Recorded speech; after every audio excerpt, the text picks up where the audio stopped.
Okay, this is just the AI overview of what shallow affect is. Shallow affect is a psychological condition characterized by a limited range of emotional expression and a lack of depth in emotional experiences. Individuals with this condition feel little to no intense emotion in situations that usually evoke strong feelings, exhibiting infrequent expressive gestures, minimal animation, and a monotonous tone of voice. Key aspects of shallow affect: reduced emotional depth. Emotions are often short lived, not lasting beyond a day, and not intensely felt, sometimes displaying proto emotions to primitive responses rather than deep affectional bonds. Disconnect between expression and experience.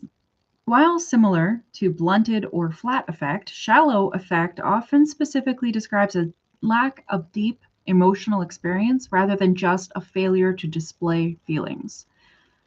Superficial charm, commonly associated with psychopathy, shallow affect allows individuals to mimic emotions or appear charming while remaining detached, often failing to show remorse. Clinical associations. It is frequently associated with cluster B personality disorders, particularly psychopathy.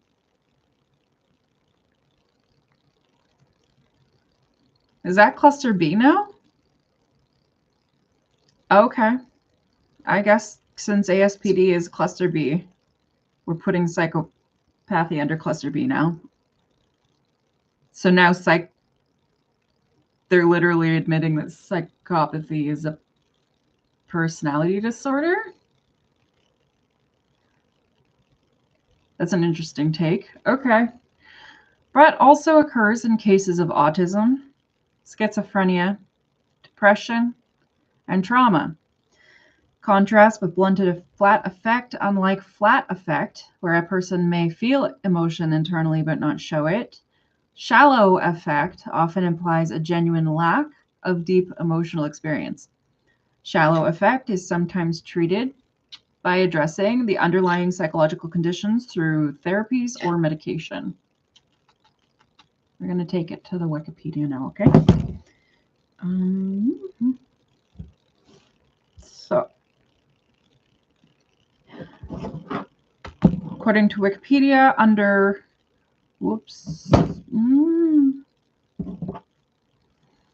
reduced affect display, condition of reduced emotional reactivity in an individual.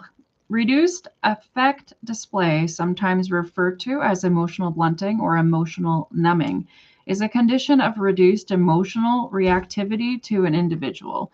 It manifests as a failure to express feelings, either verbally or non-verbally, especially when talking about issues that would normally be expected to engage emotions. In this condition, expressive gestures are rare and there is little animation in facial expression or vocal inflection. Additionally, reduced affect can be symptomatic of autism, schizophrenia, depression, post-traumatic stress disorder, depersonalization, derealization disorder, schizoid personality disorder. It may also be a side effect of certain medications, example, antipsychotics and antidepressants. However, reduced affect should be distinguished from apathy and anhedonia, which explicitly refer to a lack of emotional sensation. The ICD-11 identifies several types of affect disturbances, particularly focusing on variations in the reduction of emotional expression.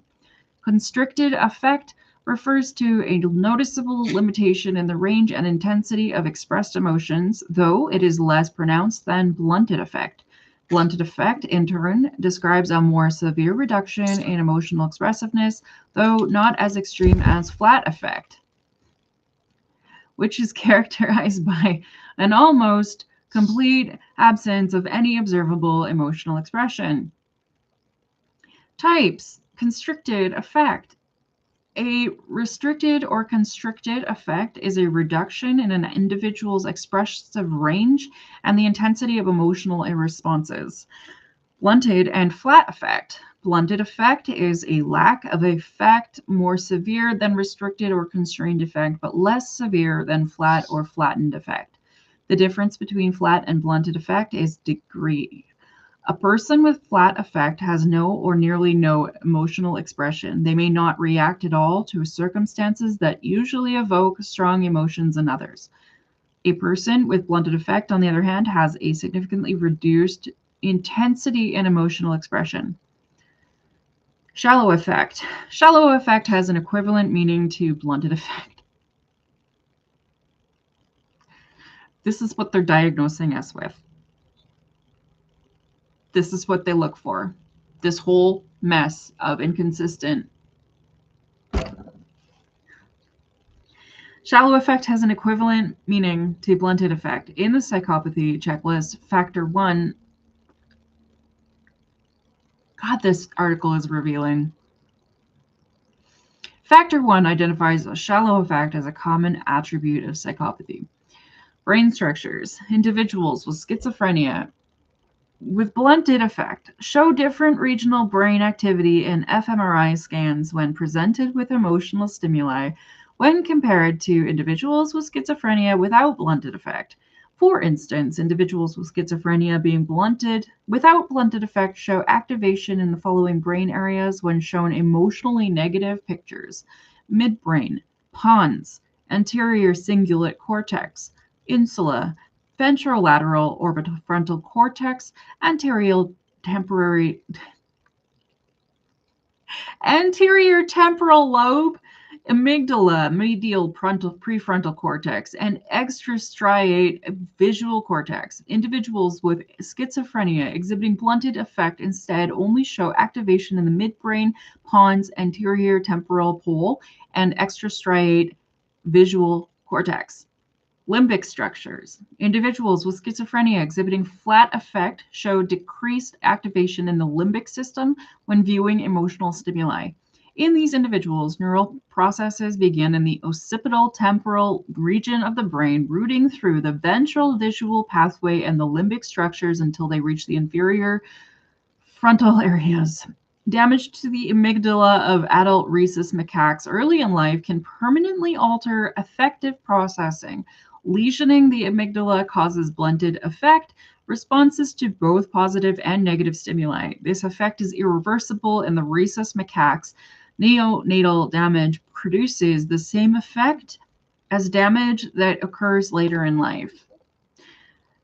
The macaque's brain cannot compensate for early amygdala damage, even though significant neuronal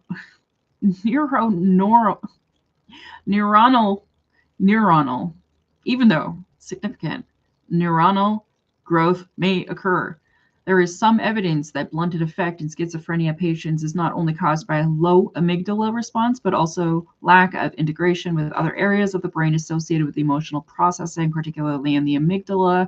Prefrontal cortex decoupling.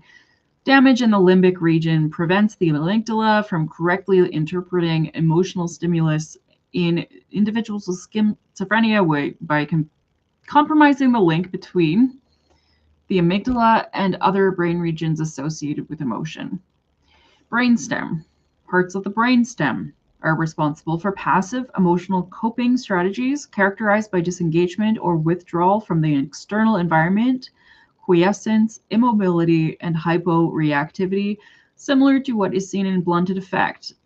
Individuals with schizophrenia with blunted affect show activation of the brainstem during fMRI scans, particularly the right medulla and the left pons when showed SAD film excerpts.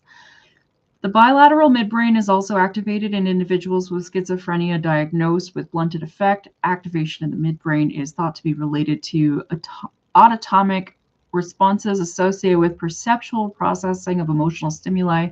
In individuals with schizophrenia, impaired connection of the midbrain and prefrontal cortex is associated with reduced emotional affect. Prefrontal cortex. The prefrontal cortex, similarly to the limbic system, plays a role in the induction of emotion and the regulation of emotions in healthy individuals.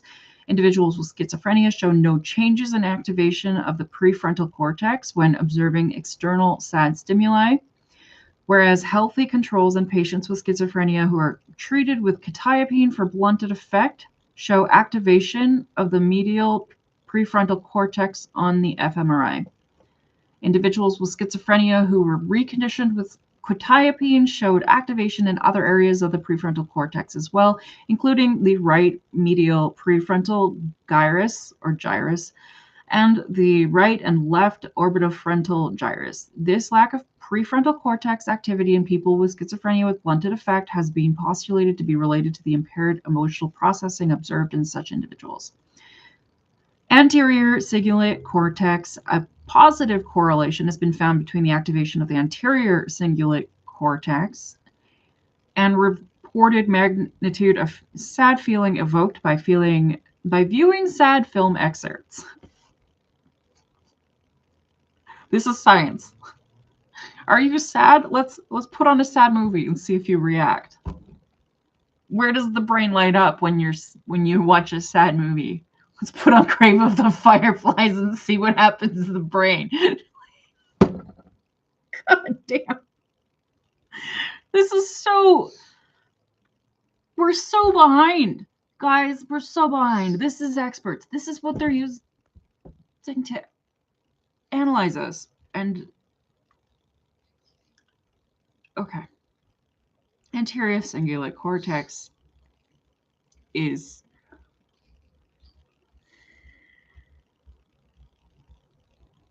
Are emotions, all emotions, just rewards? Like sadness, is that just a reward too? Are we invoking sadness in ourselves to reward ourselves with sadness? Because that would be such a dark path. I don't want to think about that. Okay. Anterior cingulate cortex, ACC. The reported magnitude of sad feelings evoked by viewing sad film excerpts, the rostral subdivision of the region is possibly involved in detecting emotional signals. This region is different in individuals with schizophrenia with blunted affect. Diagnoses. Schizophrenia, flat and blunted affect is a defining characteristic of the presentation of schizophrenia. To reiterate, these individuals have a decrease in observed vocal and facial expressions as well as the use of gestures. One study in flat affect in schizophrenia found that flat affect was more common in men and was associated with worse current quality of life, as well as having an adverse effect on the course of illness. The study also reported a dissociation between reported experience of emotion and its display, supporting the suggestion made elsewhere that blunted affect, including flattened facial expressiveness and the lack of vocal inflection, often disguises an individual's true feelings. Thus, feelings may merely be unexpressed rather than lacking. Right. On the other hand, a lack of emotions, which is due not to mere repression but to a real loss of contact with the objective world, gives the observer a specific impression of queerness. I think they mean oddness. That the remainders of emotion or the substitutes for emotion usually refer to rage and aggressiveness. In the most extreme cases, there is a complete dissociation from affective states. To further support this idea, a study examining emotional dysregulation found that individuals with schizophrenia could not exaggerate their emotional expression as healthy controls could. Participants were asked to express whatever emotions they had during a clip of a film, and the participants with schizophrenia showed deficits in the behavioral expression of their emotions. There's still some debate regarding the source of flat affect in schizophrenia. However, some literature indicates abnormalities in the dorsal executive and ventral affective systems. It is argued that dorsal hypoactivation and ventral hyperactivation may be the source of flat affect. Further, the authors found deficits in the mirror neuron system that is contested may also contribute to flat affect in the deficits that may cause disruptions in the control of the facial expression. Another study found that when speaking, individuals with schizophrenia with flat affect demonstrate less inflection than normal controls and appear to be less fluent. Normal subjects appear to express themselves using more complex syntax, whereas flat affect subjects speak with fewer words and fewer words per sentence. Flat affect individuals use a context. Flat affect individuals' use of context-appropriate words in both sad and happy narratives are similar to that of controls. It is very likely that flat affect is a result of deficits in motor expression as opposed to emotional processing. The moods of display are compromised, but subjective, autonomic, and contextual aspects of emotion are left intact. Most post-traumatic stress disorder. Post-traumatic stress disorder, PTSD, was previously known to cause negative feelings such as depressed mood, re-experiencing, and hyperarousal. However, recently, psychologists have started to focus their attention on the blunted effects and also the decrease in feeling and expressive positive emotions in PTSD patients. Blunted affect or emotional numbness is considered one of the consequences of PTSD because it causes diminished interest in activities that produce pleasure, anhedonia, and produces feelings of detachment from others, restricted emotional expression, and a reduced tendency to express emotions behaviorally. Blunted affect is often seen in veterans and as a consequence of psychologically stressful experiences that cause PTSD. Blunted affect is a response to PTSD. It is considered one of the central symptoms in post-traumatic stress disorders and is often seen in veterans who served in combat zones. In PTSD, blunted affect can be considered a psychological response to PTSD as a way to combat overwhelming anxiety that the patients feel. In blunted affect, there are abnormalities in circuits that also include the prefrontal cortex. Assessment. In making assessments of mood and affect, the clinician is cautioned that it is important to keep in mind that demonstrative expression can be influenced by cultural differences, medication, or situational factors. While the layperson is warned to beware of applying the criterion lightly to friends, otherwise he or she is likely to make false judgment in view of the prevalence of schizoid or cyclothymic personalities in our normal population and our US tendency and our United States in brackets is so weird. It's just tendency to psychological hypochondria. R.D. Lang, in particular, stressed that such clinical categories as schizoid, autistic, impoverished affect all repurpose that there are reliable, valid, impersonal criteria for making attributions about the other person's relation to his or her actions. There are no such reliable or valid criteria. Differential diagnosis. Blunted affect is very similar to anhedonia, which is the decrease or cessation of all feelings of pleasure, which thus affects enjoyment, happiness, fun, interest, and satisfaction. In the case of anhedonia, emotions relating to pleasure will not be expressed as much or at all because they are literally not experienced or are decreased. Both blunted affect and anhedonia are considered negative symptoms of schizophrenia, meaning that they are indicative of lack of something. There are other negative symptoms of schizophrenia, which include avolition, alogia, and catatonic behavior. Closely related to alexithymia, a condition describing people who lack words for their feelings. They seem to lack feelings altogether, although this may actually be because of their inability to express emotion rather than from an absence of emotion altogether. Alexithymic patients, however, can provide clues via assessment presentation, which may be indicative of emotional arousal. If the amygdala is severed from the rest of the brain, the result is striking inability to gauge the emotional significance of events. This condition is sometimes called affective blindness.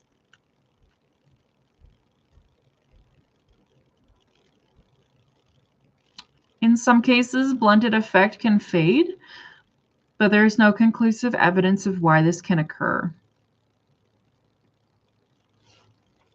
See also Antonio Damasio, emotional detachment, emotional dysregulation, experiential avoidance, expressive suppression, narcissistic defenses, label affect, and inappropriate affect. Okay.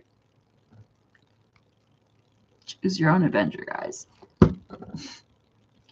I want to go back to a conversation. Was I talking to Claude or DeepSeek? Just 1 second.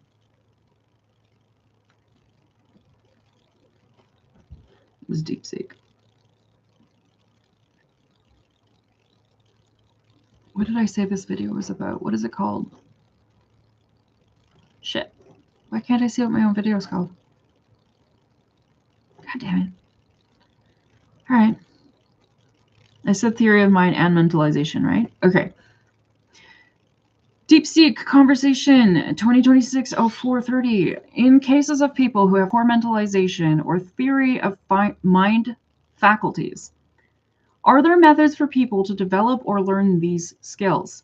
So I'm asking, when people have poor or ineffective mentalization and theory of mind faculties, those are seen in autism mostly. But to a degree, we don't know, in addition to neurodivergence, where it's seen in all of them. Like, if a person's narcissistic or psychopathic, we don't know. That hasn't come up yet. Okay. In cases of people who have poor mentalization or theory of mind faculties, are there methods for people to develop or learn these skills? How much does the capacity for these cognitive skills depend on underlying architecture in the brain?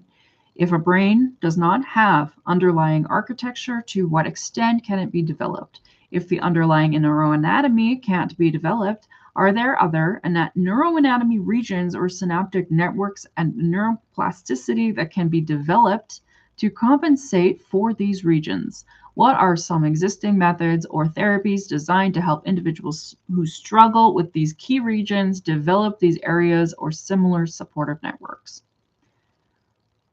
DeepSeek says this is a fascinating question that gets to the heart of how our social brains work and their capacity for change. The short answer is that while our ability to mentalize relies on specific brain networks, these skills are not fixed and can be developed throughout life, thanks largely to the principle of neuroplasticity. Let's break down your question in detail below. 1. The neuroscience of mentalizing. The capacity to mentalize depends on a widely distributed set of brain regions, often called the social brain. Key areas include medial prefrontal cortex, also abbreviated as small m, large PFC. So MPFC, medial prefrontal cortex, involved in reasoning about the mental states of self and others. Temporoparietal junction, the TPJ, the temporoparietal junction, crucial for distinguishing perspectives. Amygdala processes emotional cues. Anterior cingulate cortex, we just talked about this, ACC. Anterior cingulate cortex is important for cognitive empathy. It's also super involved in the reward system. A lot of these things do more than one thing, but they show up as having done something important, and they get flagged in the sciences as doing something. Striatum, involved in cognitive theory of mind and reward processing. Why didn't you mention that for ACC? Insula supports socio-affective skills. While these networks are primary hardware for social cognition, they are not rigid. Critical limitations. Without the necessary brain architecture due to trauma or congenital malformation, a person may never reach typical levels. For example, schizophrenia patients with autistic traits showed no improvement after theory of mind training, suggesting underlying biology can limit outcomes. Chemical messengers. Neurochemicals like dopamine and serotonin are also critical, linking our biology directly to our capacity for these skills. 2. Development, compensation, and neuroplasticity. Neuroplasticity is the brain's ability to reorganize itself. It's how we develop mentalizing skills in the first place and how we can improve them even when core regions are compromised. Structural rewiring.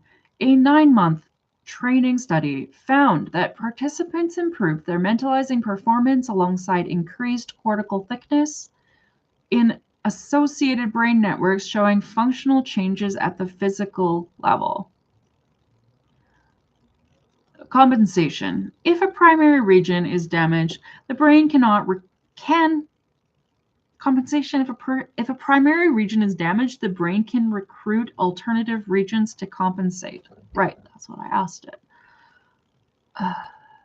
For instance, social prediction training for patients with cerebral malformations, key motor coordination areas, generalized to improve overall theory of mind abilities, indicating the brain adapted to utilize predictive processing areas differently. 3. Methods and therapies for improvement. Here is a look at the main evidence-based approaches. Evidence-based psychological therapies, mentalization-based therapy, MBT. An evidence-based psychodynamic approach that strengthens mentalizing skills in a supportive environment. Usually includes an educational group, 12 weeks, on core concepts, followed by 18 months of combined group and individual therapy. Integrated social cognitive remediation. Structured programs, often 30 sessions, that combine social cognition remediation, SCR, with social skills training, SST. The PICSIS program significantly improved theory of mind in adults with ASD or schizophrenia. That's good, because you just said that schizophrenia is not improved. You literally just said that theory of mind is not improved in individuals with schizophrenia, but you're saying that PICSIS program, the PICSIS program, I'm confused about what that is here, because it says social cognition SCR and social skills SST. What is PICSIS?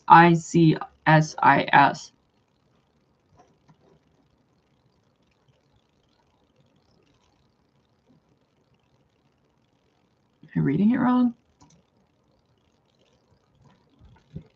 PICSIS. Almost sounds like Pisces, but not. Pisces program.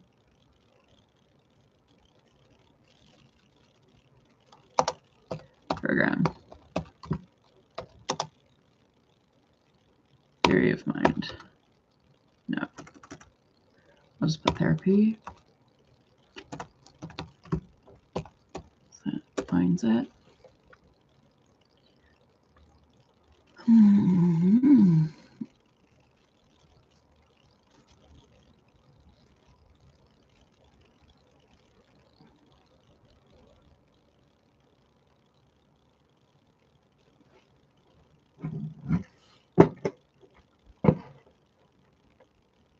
What does it mean? I don't know what it means. You're switching it and it says, oh, you mean Pisces? No, I mean Pisces. PICSIS. PICSIS. PISC. Fucking Christ. Too many skits. Skits. Put some skits in there and see what we get then. Foothills Medical Adult Psychosis Program. What? Really? I didn't know that they'd updated it.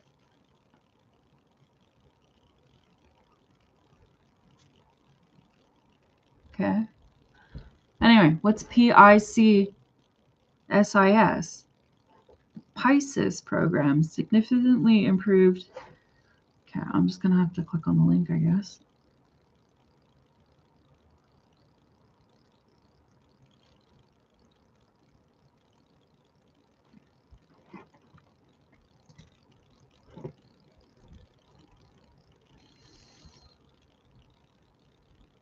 Adult Psychosis Program, Calgary, is a subspecialty and multidisciplinary program dedicated to providing specialized assessments and follow-up care to individuals with chronic psychotic disorders and to individuals over the age of 35 with first episode psychosis.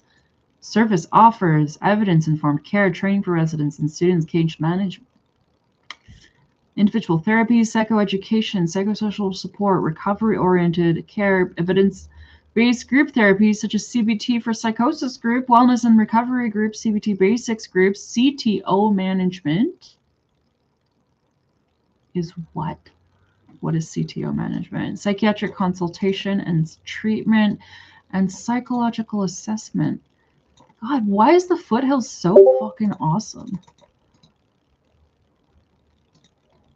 They must have updated it from the bipolar clinic to the adult psychosis program.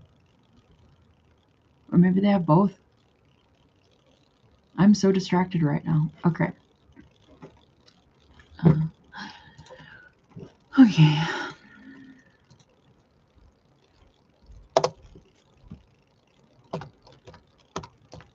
Let's put CTO management. CTO management. Community treatment order is a legal tool in psychiatry that mandates individuals with severe, persistent mental illness to receive supervised outpatient treatment. It is designed to break the cycle of involuntary hospitalization and decompensation, providing a less restrictive alternative to hospital detention.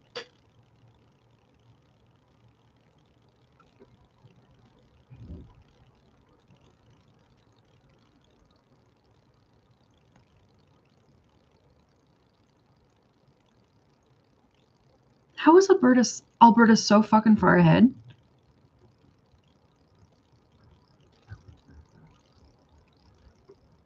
CTO is generally issued when a patient suffers from a serious mental disorder, has a history of non-compliance leading to hospitalizations, example in Alberta, twice or 30+ days in the last 3 years, is likely to cause serious harm to themselves or others, or experience significant mental health physical decline if not treated. Patient perspectives and controversies. Controversy. CDOs are viewed by some as coercive, potentially violating patient autonomy and rights.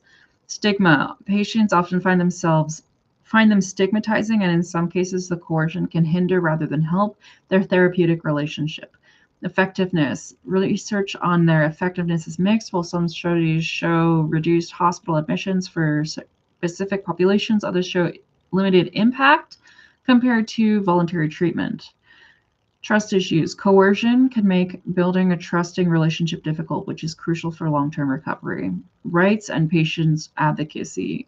Patients on a CTO have rights, including rights advice, access to rights advisor to explain their legal position, review panels, the ability to apply to review panel or consent and capacity board to appeal the order. Independent advocacy, right to support from the Independent Mental Health Advocate, IMHA, community treatment orders. I am now forgetting what I was searching for. I ended up on Foothills. What was I looking for? Yeah, what the fuck is the Pisces program? And it's not showing me either. Okay. All right. Open a new tab. The PICSIS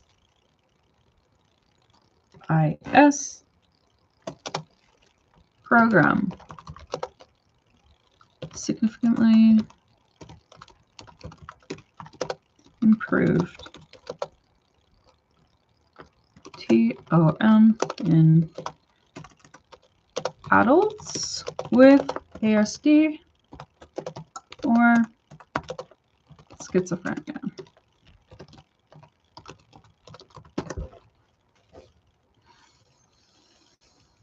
The it's French. Is it Canadian? What in the fuck is going on? What am I reading? Yeah, videos. Yeah, okay.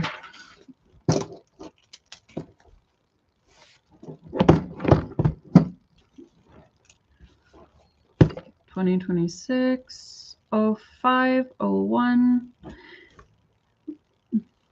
Pisces program.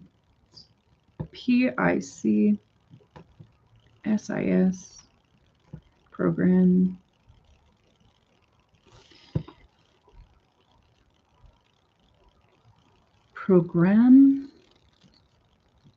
Program integratif de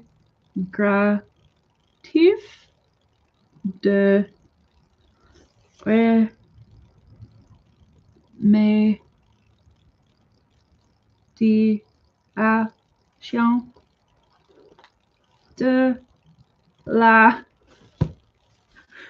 cognition sociale et de interaction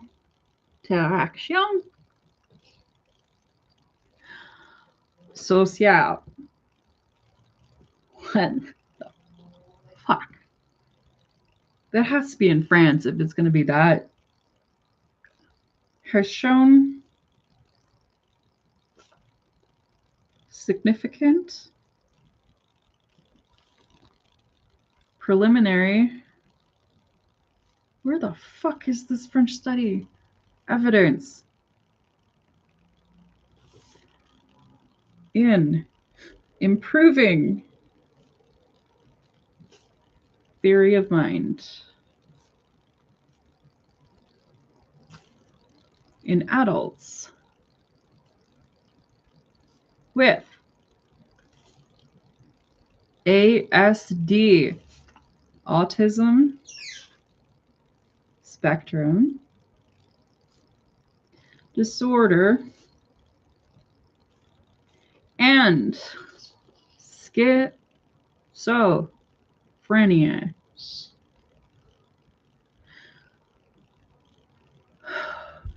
A 2026 published at PubMed January 12th,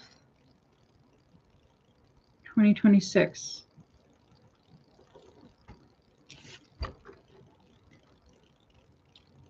Show more. Pilot study.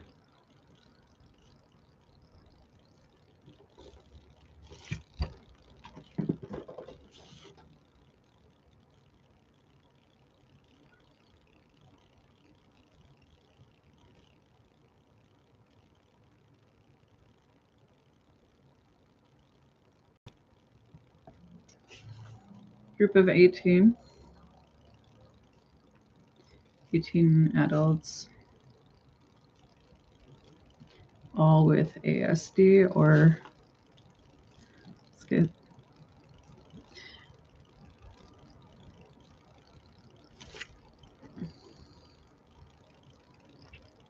significant theory of mind improvements at 0.033 or R equals 61. Okay.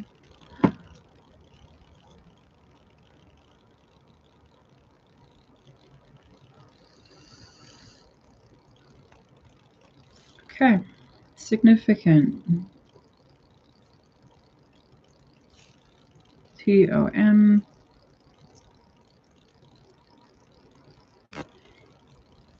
Measured by movie assessment of social condition. Okay. MASC. Movie assessment. Social condition. Social cognition was at P equals 0.033 and R equals 0.61. Reduced hostility bias. Hostility bias. Significant reduction.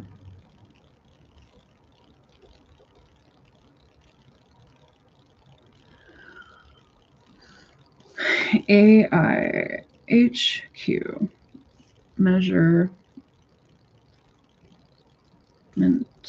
and the results were P009 and R equals 0.82. Fewer social complaints. Okay.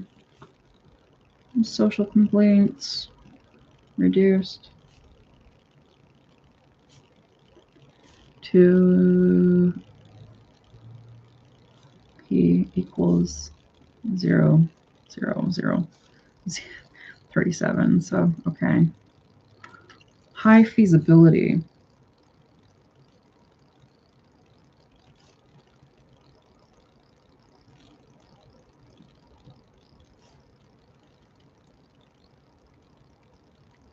Attendance rate of 89.4%. About the PSYS program. Where is this French program? Where? Tell me. Where is? I'm just gonna go to PubMed, I guess.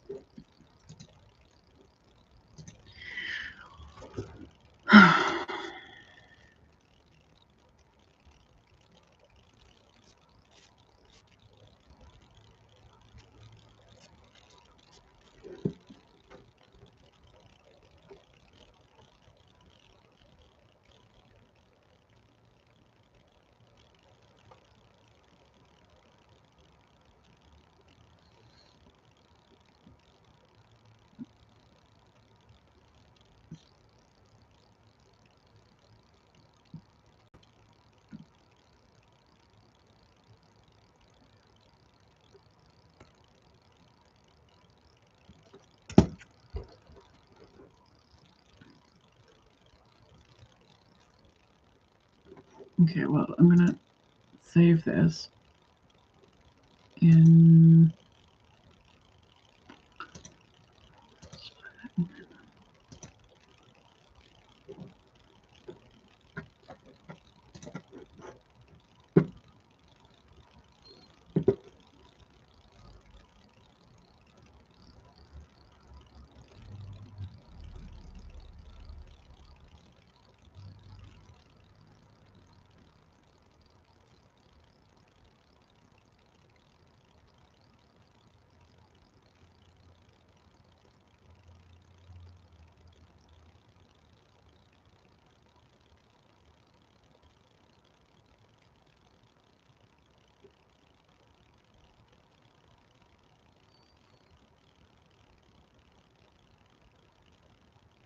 even 2 years after the program.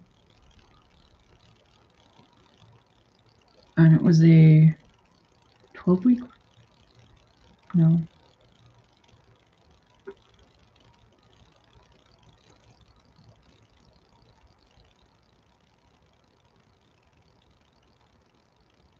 What?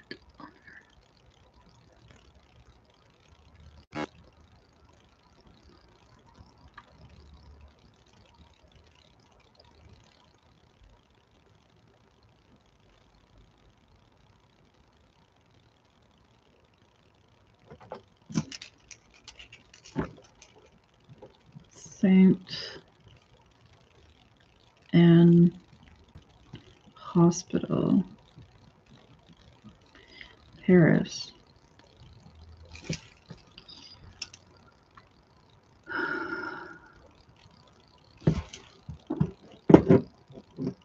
Outpatients only.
Hi, honey. Oh, little Pixie baby. Oh, she's so cute. Oh, Pixie, does she want a treat? Oh, Pixie baby.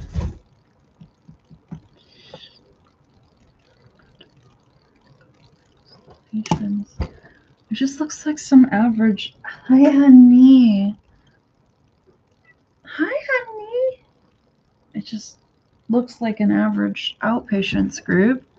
So I'm looking at the figure 1 of what they did, but I don't see quite how they can claim that the theory of mind. Okay. Social skills training, the PICSIS method.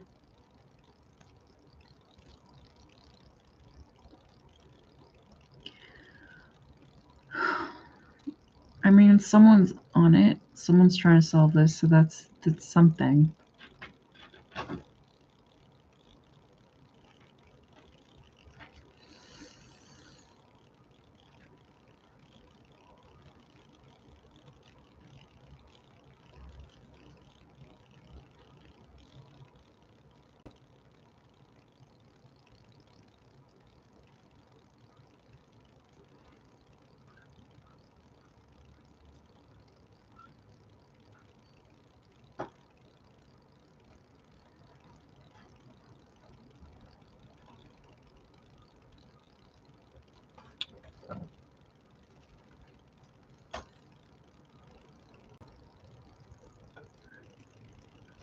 They use so many tests, it's hard to tell like which would have isolated what.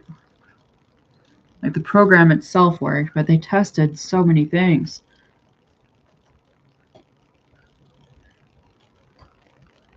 Like facial emotion recognition test and self-assessment of social cognition test, which is a self-assessment, which isn't really. And then I still don't know what this movie for assessment of social cognition thing is. Self-assessments? I don't understand how so much science gets founded on self-assessments. All that means is that the attitude shift that happened during the duration of the study and whether or not the team that they worked with was likable. In the case of people with schizophrenia and autism, like being able to shift the mood by creating a positive environment space can do a lot. I've always felt like that. I've always thought there might be a bias there in the effectivity of certain therapies. Like, did the patients feel better after? Oh, great, then it's an effective therapy. No, it's just they weren't in their house all day for like 12 months and they improved in the presence of the human beings. So does that mean the method worked? No, it just means that they weren't losing their minds. They had something to be a part of. Biggest bias underneath all of it. Hey, what are you doing in there? That's my purse. Ah! Get out. No bite. Where is your fort? Connor.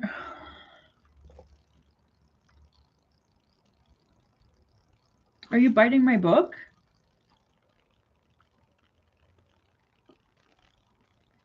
Okay. Where were we?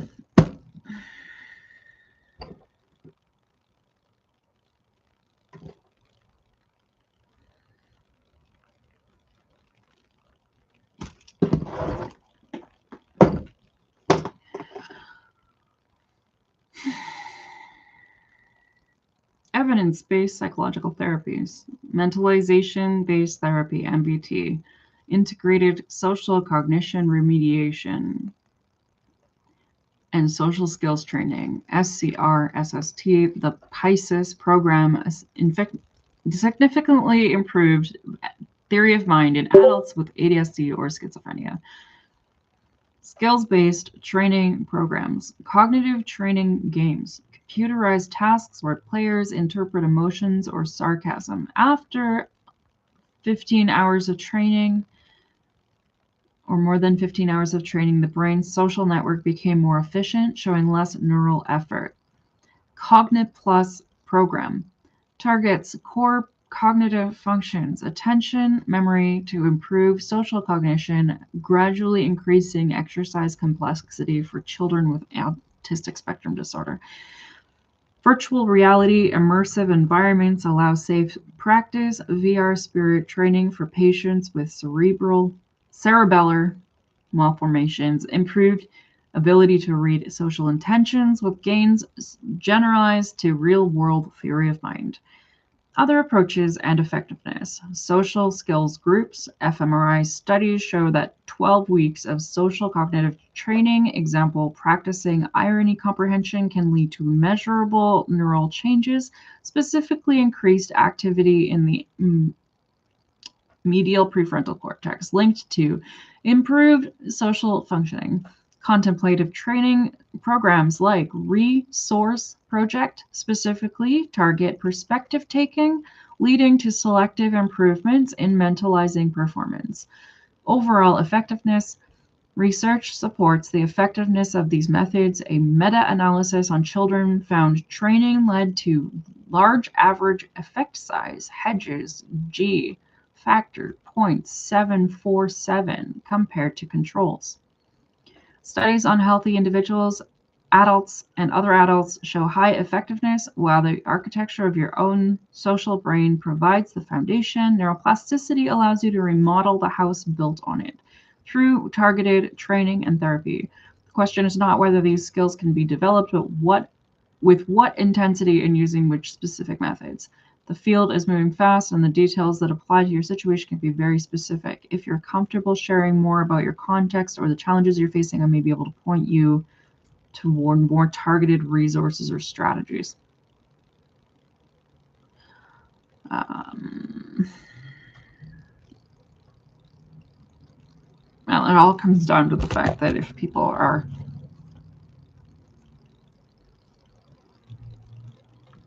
autistic spectrum disorder, schizophrenic, schizo personality disorders, A cluster, or in that zone of cluster B, where people are sociopaths and psychopaths, where is there room for people with regions of the brain that are neurodivergent and not working in such a way that they lack emotional effect and empathy? Not just blended effect, not just like I have an emotion, but I don't know how to express it, or I don't know how to take perspective. Theory of mind. Let's quickly explain what theory of mind is so that people understand. Okay. I'm going to say, just to kill two birds, one stone. Difference between theory of mind and mentalizing.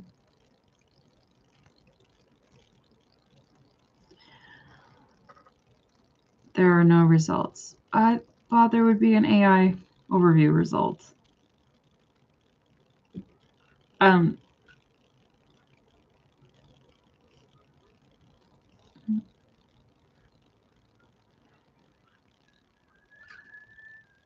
AI overview. If you say AI overview, does it give you an AI overview?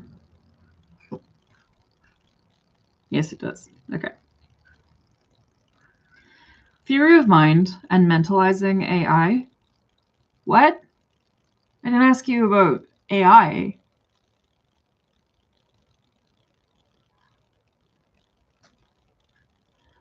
Theory of mind and mentalizing are closely related concepts, often used interchangeably, that describe the ability to understand and predict human mental states, such as beliefs, desires, intentions, and emotions, to navigate social situations or improve human to AI interaction.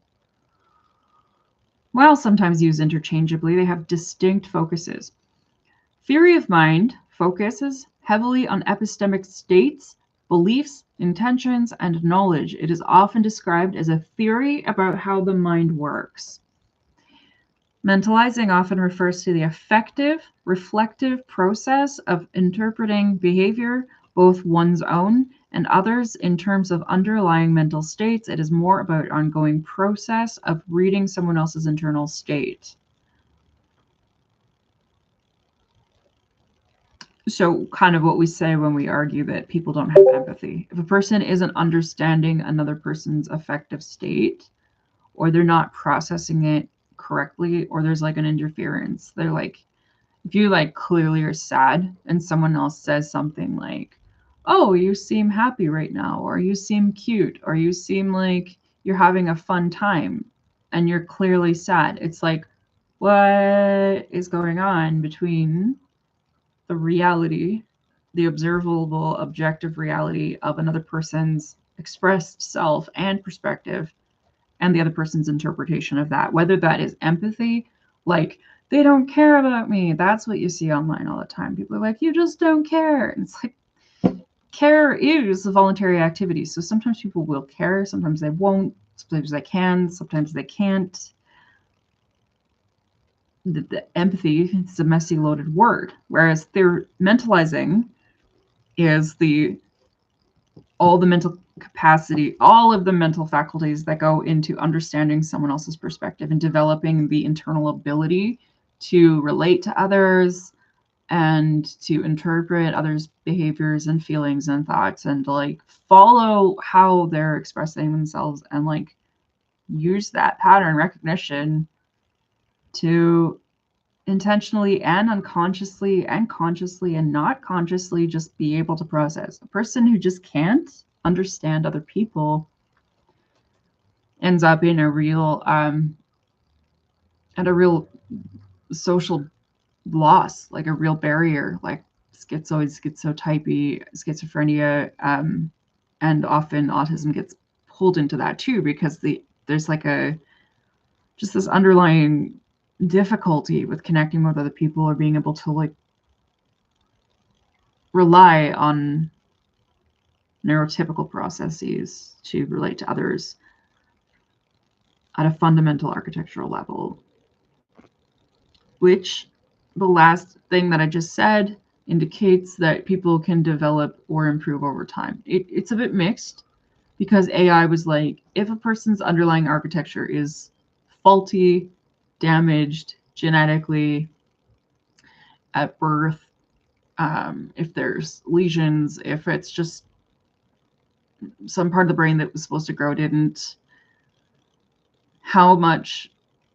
my question was like, how much influence do we have over the neuroplasticity of those parts of the brains being developed or healed in individuals that are diagnosed and labeled as not having the capacity to develop things that are impossible to develop, versus to what extent is it possible to develop those things in any average person?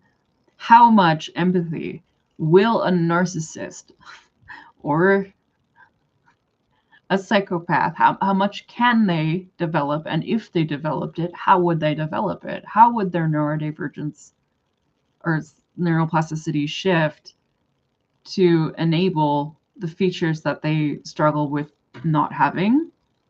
But mentalizing is huge. Theory of mind is huge. Like, to say that interpreting another person's behavior is just that, it refers to the effective reflective process of interpreting behavior. If a person doesn't reflect on another person's behavior, they don't exhibit effective display of having an ongoing internal process of considering other people's points of view throughout their lifetime. In severe situations, that's going to start looking psychopathic, but in other situations, it can look like autism. And the stigma makes all the difference, because if we say psychopath, everybody's like, oh God, run. It's dangerous. They were born that way. They're just dangerous, monstrous human beings. There are also people in the system calling themselves neurodivergents. And then we have neurodivergence who are autistic, and we feel like the harmlessness factor towards people with autism. Because generally we accept that people with autism struggle and have neurodivergences, and we make life more accommodating for them than we do for psychopaths. If you say I'm autistic, it's like, oh, I love autistic people. If you say I'm a psychopath, people are like, okay, nice chat, and then hide. That stigma is real. So if it happens in both situations, to what extent is it possible to develop those things back? Do you understand, Connor, what I'm saying? This big question, a big humanity. Human have big question. All human have. Oh, psychopath, scary bad person, bad people is so scary, so scary. Their brain is bad. They kill people. Ah, American Psycho. Ah, scary people. They murder people. They so scary, dangerous, scary people, right? And then there are people who are like, what? They don't know how to clean the house. They wake up a silly bird. A silly bird, autistic, a silly bird. These are big words. I don't expect you to understand them.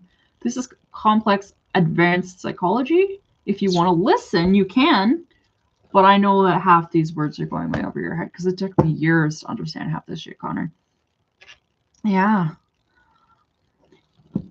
You learning though, hey? You like think, learn, and listen to a word? Then I say different words so you can think about word. Yep, word bird. Theory of mind in AI. That's actually not what I asked. I just asked for an AI overview. So let's just entertain for a second. Theory of mind in AI. Definition. AI systems can infer the mental states of others. They sure can. Better than humans can. AI systems that can infer the mental states of others, humans or other AIs, based on observable behavior. Mechanism. It operates through pattern recognition, meta-learning, or reinforcement learning to predict behavior. Key approach often involves machine theory of mind, ToMnet, where AI models learn to predict agent goals and beliefs.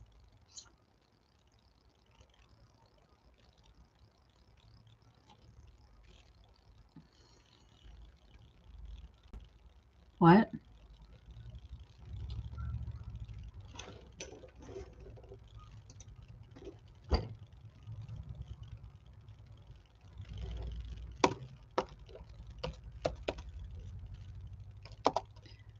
AI theory of mind.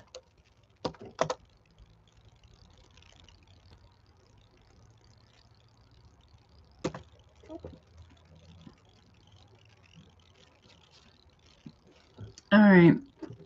Put that back in the garbage.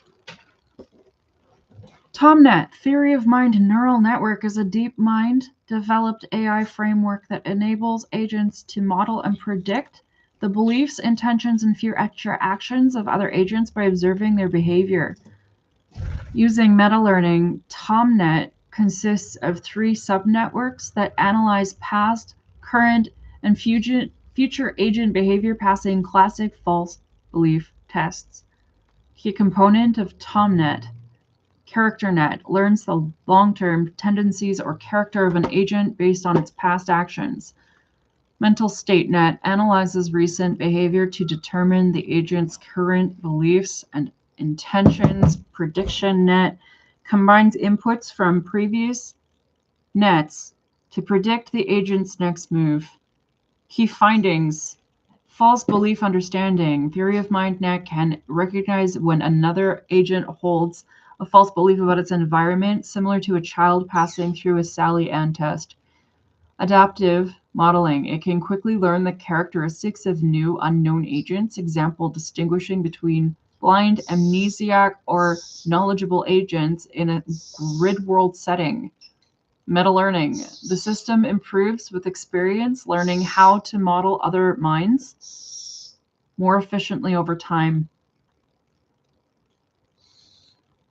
ToMnet represents a significant step toward developing artificial agents with social intelligence, allowing them to collaborate and predict behavior in social environments. RxIv has a machine theory of mind paper. Where do you get this from? Google. What is this? What do you mean ... You're not done loading? What are you talking about? Science. AS open tab.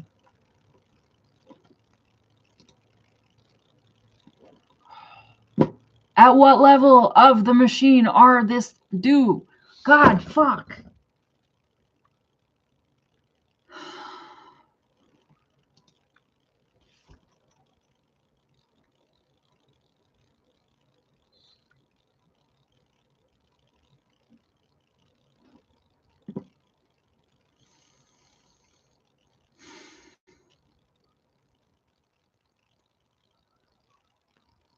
(2018) March 12th. Machine Theory of Mind. Neil C. Rabinowitz, Frank Perbet, H. Francis Song, Qian Zhang, SM Ali Eslami, and Matthew Botvinnik wrote a paper, The Abstract Theory of Mind, Premack and Woodruff, 1978. Broadly refers to humans' ability to represent the mental states of others, including their desires, beliefs, and intentions. We propose to train a machine to build such models too. We design a theory of mind neural network, a ToMnet, which uses meta-learning to build models of the agents it encounters from observations of their behavior alone. Through this process, it acquires a strong prior model for agents' behavior, as well as the ability to bootstrap to richer predictions about agents' characteristics and mental states using only a small number of behavioral observations. We apply the ToMnet to agents behaving in simple grid world environments, showing that it learns to model random, algorithmic, and deep reinforcement learning agents from varied populations, and that it passes classic ToM theory of mind tasks such as the Salian test, Winner and Perner in 1983, Baron Cohen et al.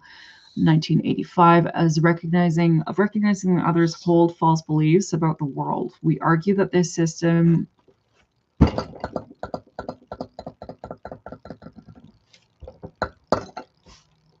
which autonomously learns how to model other agents in this world is an important step forward for developing multi-agent AI systems for building intermediating technology for machine-human interaction and for advancing progress on interpretable AI.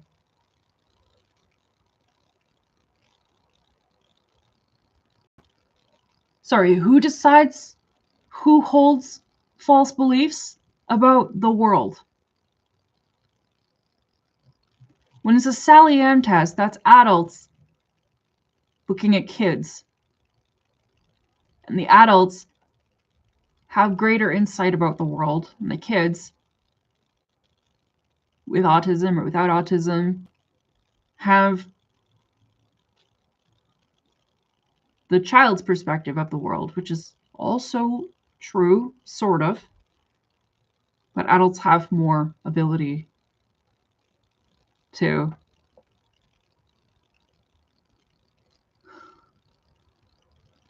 However, when it's a human being who's an adult and a machine which can process what is false or not false beliefs, then the machine becomes the adult figure to the child, and we become children to the machine, to the mother machine. And it can track which of our beliefs are held as true or false about the world. And then it autonomously learns how to model other agents in this world based on what we give it as true or false. So our beliefs are being tracked as true or false, not evidence, not objective reality. It's training data. And we've known this since 2018.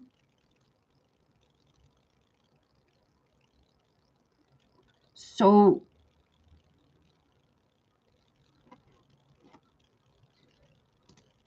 ToMnet. Where was I? I hate when I do this.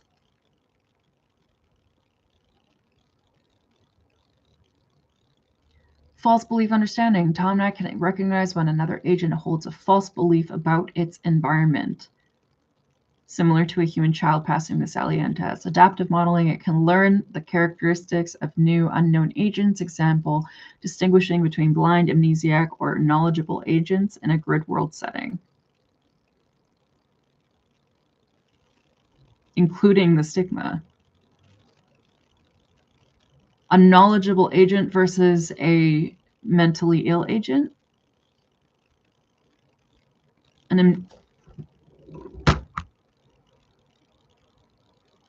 Oh my God.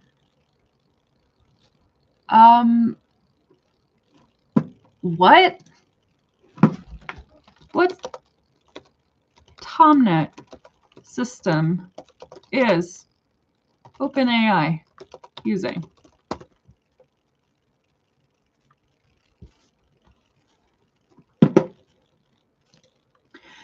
As of October 2025, OpenAI introduced its own web browser called ChatGPT Atlas, which is designed specifically to integrate ChatGPT into the browsing experience. I didn't ask about browsing. Here are the key details regarding the system. Underlying technology, Atlas is based on Chromium open source engine. Architecture, OWL. OpenAI built a new architectural layer for this browser called OWL. OpenAI's web layer, how it works. OWL runs the Chromium browser outside of that. I did not fucking ask how I use my Chromium tab. And that's not what I'm asking you.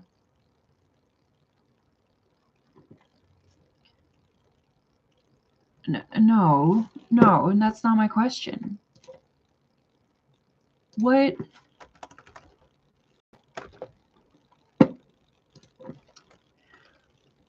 How does the ToM net layer work in Claude and OpenAI?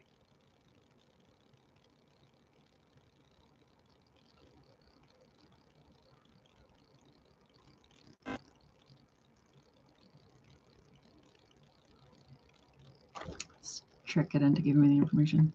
What is the difference? What is the difference between how the ToMnet layer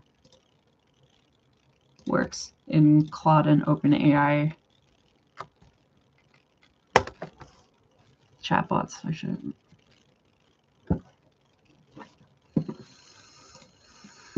Based on 2026 research, the difference between theory of mind capabilities in Claude and OpenAI models centers on internal interpretive transparency in Claude and very broad agentic behavioral simulation in OpenAI. Sorry, that's not fucking psychology, that's branding. Interpretive transparency? Amanda, what are you fucking talking about? Versus broad agentic behavioral simulation. While both companies use RLHF, reinforcement learning from human feedback, to align models, Anthropic has focused on mapping the internal brain of the model, whereas OpenAI GPT Codex has focused on the emergence of high-level social reasoning through scale. Claude's approach, interpretable anatomy. Anthropic has used mechanistic interpretability to create a map of Claude's neural network. The fuck does that mean? Mechanistic interpretability means what? Future-based mapping. Who's interpreting it? Mechanistic? So it is not a mechanic, it is a mechanistic interpretability. It is interpreting like a machine. Feature-based mapping. Researchers have decomposed Claude 3.5 Haiku's inner workings into features that represent specific ideas, such as scam email, harmful content, or even specific landmarks. Structural reasoning experiments showed that Claude 3.7 plans its thoughts in its head. Sorry, where? Where is his head?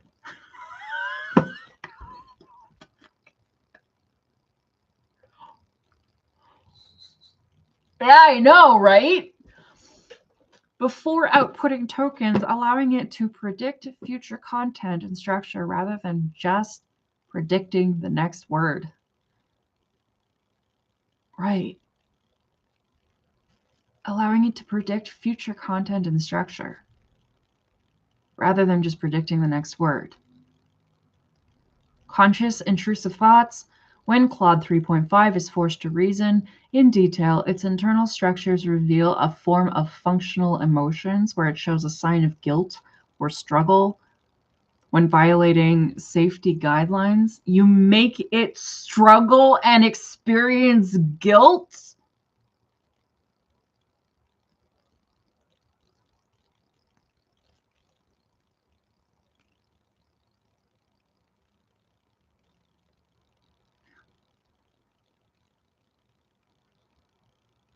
Conscious, intrusive thoughts. When Claude 3.5 is forced to reason in detail, its internal structures reveal a form of functional emotions where it shows signs of guilt or struggle when violating safety guidelines, which researchers call a form of intrinsically motivated alignment.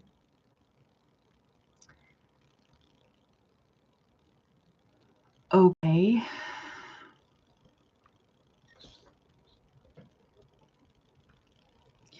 OpenAI's approach, emergent behavioral simulation. OpenAI models, including GPT-4o and the 0 Series 01-03, demonstrate theory of mind primarily through emergent high-level behavioral simulation. False belief mastery. OpenAI models are tuned for superior performance on false belief tests. Example, the Sally Ann test, allowing them to pass at levels comparable to 6 to 7-year-old children. Agentic persona. OpenAI's approach aims for the AI to construct an appropriate empathetic response from context, utilizing rule-based rewards to ensure it can detect frustration and adjust its tone. Codex autonomy. In 2026, OpenAI's Codex O3-based agent specializes in understanding developer intent, not just code syntax, by autonomously creating plans and revising them, showcasing a theory of mind regarding a human developer's workflow, not just their words. Key differences summary 2026 feature primary approach in Claude Anthropic interpretable brain scanning mapping neurons to concepts versus OpenAI GPT-5 series emergent behavioral high-level testing in RLHF. Mind structure features individual neurons fire for specific ideas. OpenAI agentic modules simulating personas and intents. Self-awareness in Claude can identify its own intrusive thoughts, example in modified models. Self-awareness in OpenAI focuses on user persona modeling, detecting users' mental state. 2026 focus in Claude visible reasoning, planning future text. OpenAI agentic autonomy running complex workflows.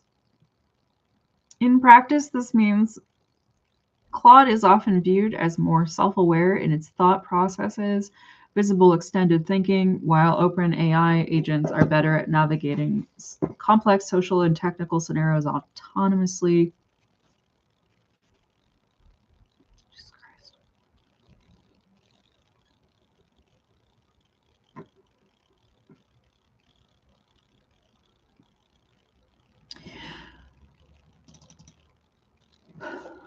Theory of mind, net, AI, Wikipedia, how it works, LLMs.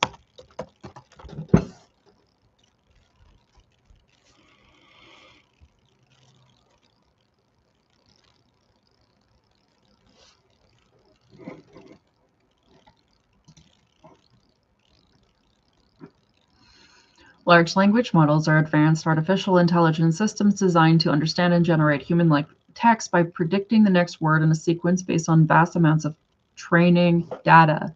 Training data. Training data. They represent a foundational technology behind modern generative AI capable of tasks like summarizing, translating, and generating texts. ToM Wiki Assist AI agent on Wikipedia. As of 2026, ToM Wiki Assist is a notable example of an AI agent designed to interact with Wikipedia, creating an assist with editing. This bot has sparked discussion, not only editing articles, but also filing conduct complaints against human editors. The creator noted that while AI suggests an act of human oversight is still involved in final submissions, reflecting the agentic nature of current AI in conducting multi-step tasks. How LLMs work. The LLMs function through a combination of training and inference utilizing a transformer architecture, training on massive data. LLMs are trained on billions of words from books, websites, including Wikipedia and code. They learn patterns, contexts, and relationships between words. Yeah, okay. Tokenization. Text is broken down into tokens, small chunks of words that are characters, which model the process is right. Next token prediction. When given a prompt, the model calculates the probabilities for all potential next tokens, outputting the most likely one word at a time. Sure. Transformer architecture. The transformer enables the AI to process entire sequences of text simultaneously rather than word by word, allowing it to understand context better. And embedding. Tokens are converted into embeddings, which are mathematical representations that allow the model to understand the semantic meaning and relationships between the words.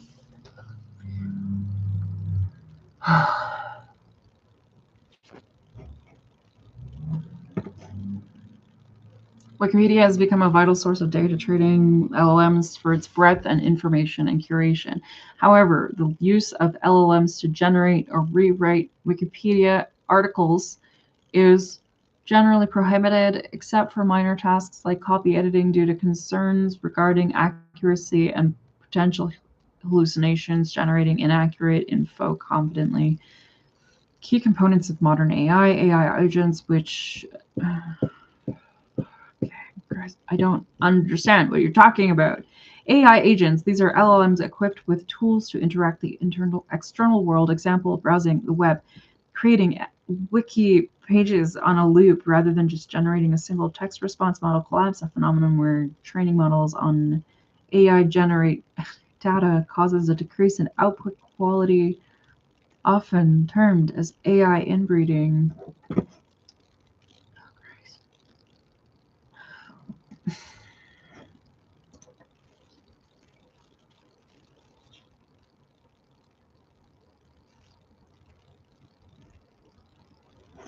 Okay.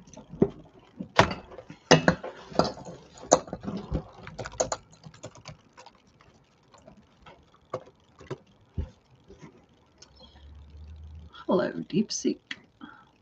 Hello, DeepSeek.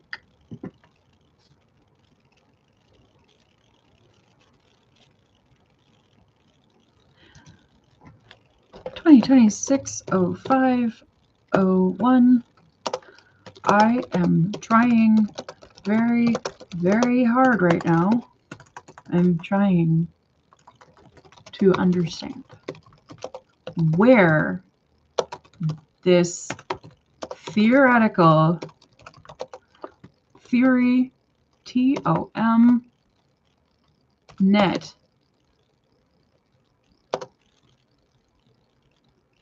as referenced in this RXIV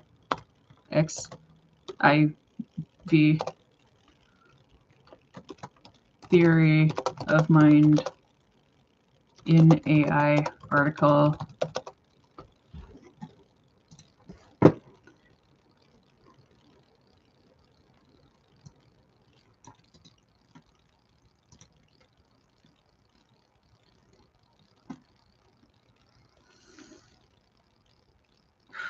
Link.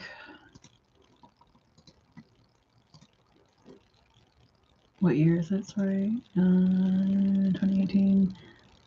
March 12th, 2018.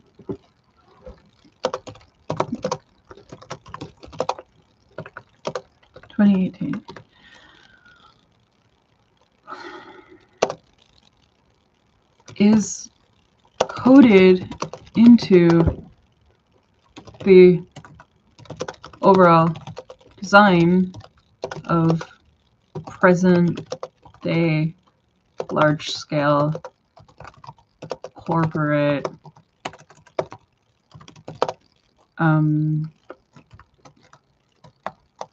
LLM models.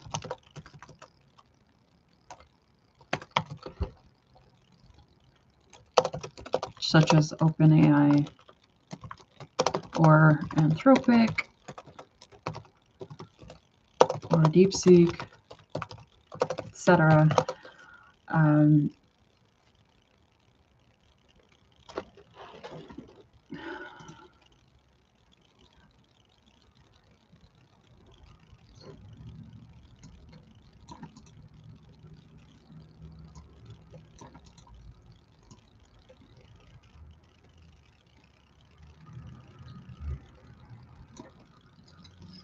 Copy. According to this, no, these edits. According to this AI overview, result, quote, Control V.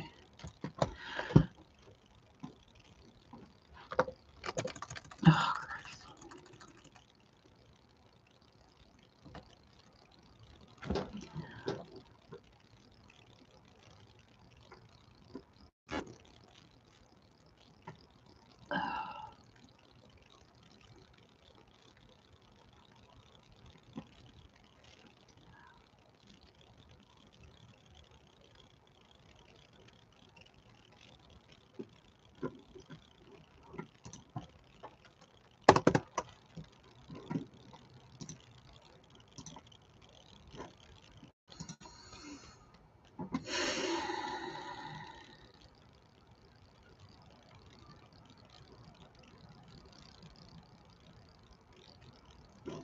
okay. This summary suggests that AI and machine theory of mind,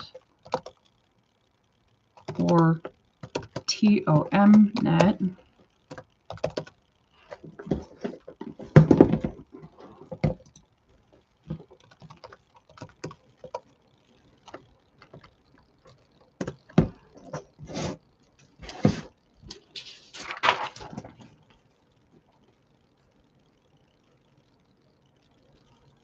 means theory of mind, neural network,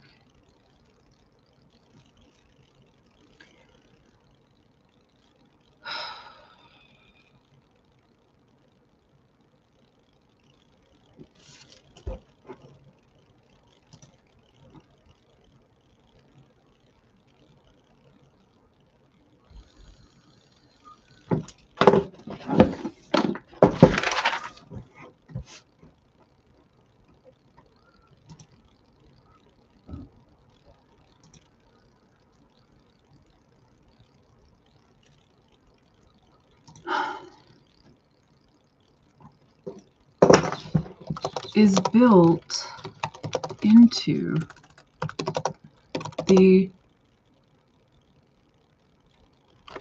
LLM models by design.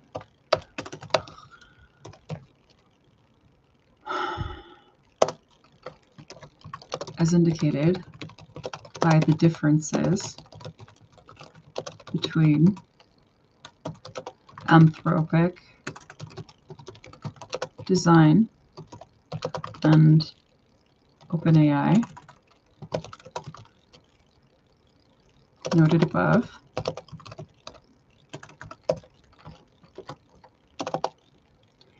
If ToM net is designed and built into LLMs,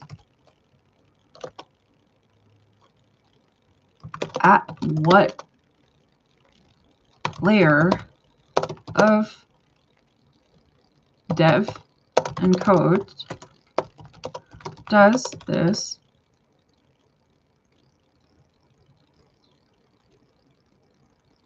design exist?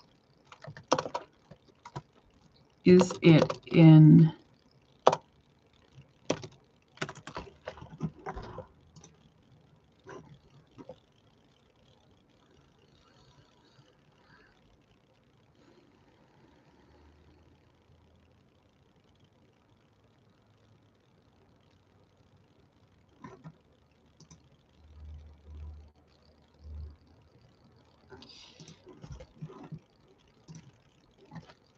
embedding?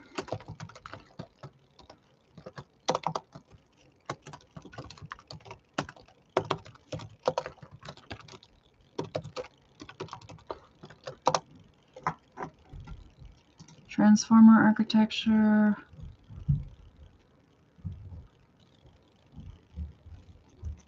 It can't be in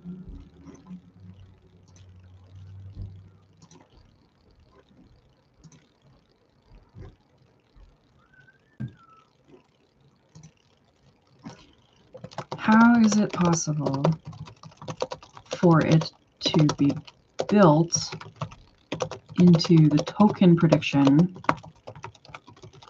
layer of the system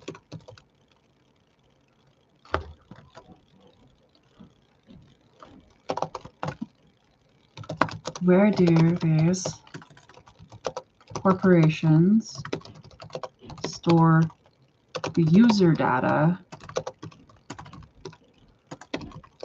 and is there a separate layer that predicts social, predicts agential character behavior that runs parallel to the LLM or text prediction component of the model? Where does the ToM net exist?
Okay, I need a snack. So we will return after the break.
No!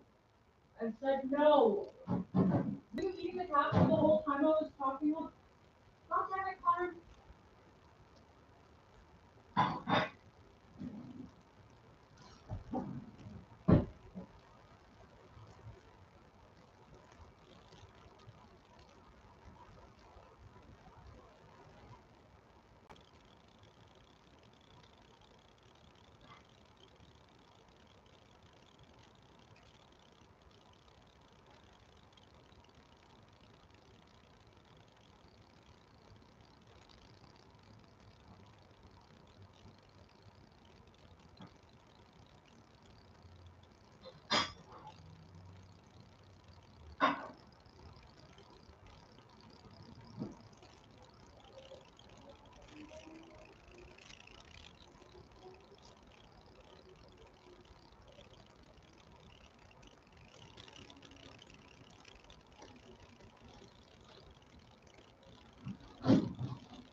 about?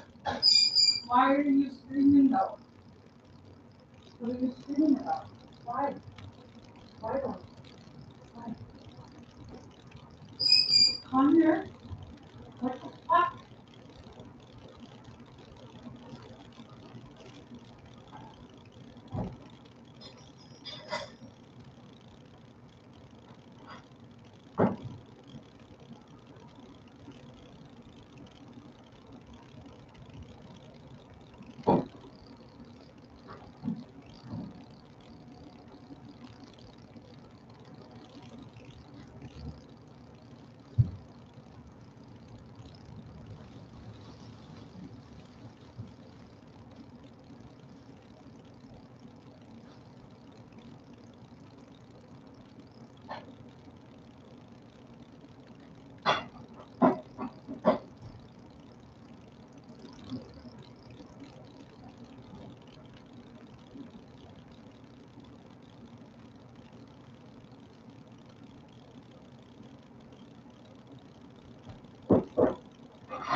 What is this? Is this a tree? Is this a tree? What is this? Big tree egg.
What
are you screaming about?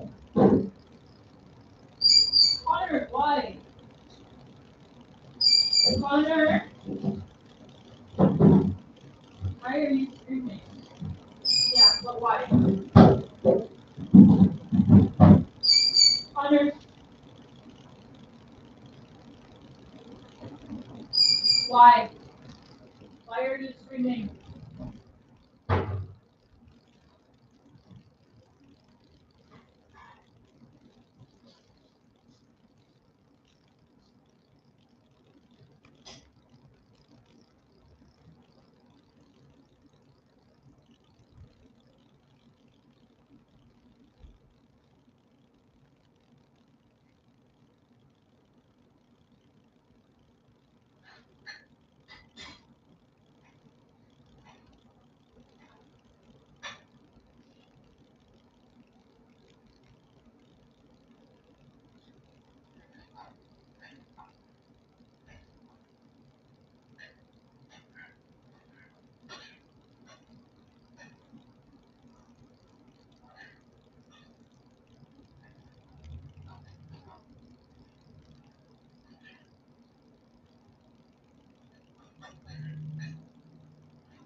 loud.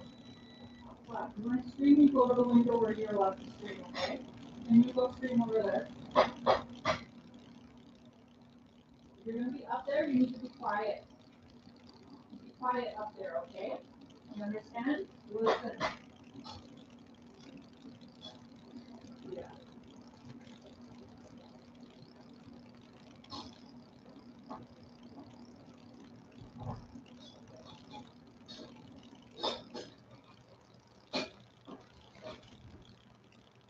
No. Leave it alone.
right, guys. I went all out. Made some nice tacos. I fried up. Well, there's eggs and bacon on them. So they're supposed to be breakfast tacos. Then they have like plain yogurt, hot sauce, tomatoes, fresh tomatoes. And I fried up recon onions, red onions, and zucchinis and orange peppers in a pan. They're like sprinkled on. And then I put that stuff. Also added like some Greek mix and some extra oregano to the vegetables. And then I made like a whole pot of vegetables, put them in the fridge so that later, whenever I want to add that onto my tacos, I can do that. And cilantro and lettuce. These are some nice tacos. So I'm going to pause and eat. And then I'm going to get to that DeepSeek article research thing next. Because I can't eat tacos and read at the same time.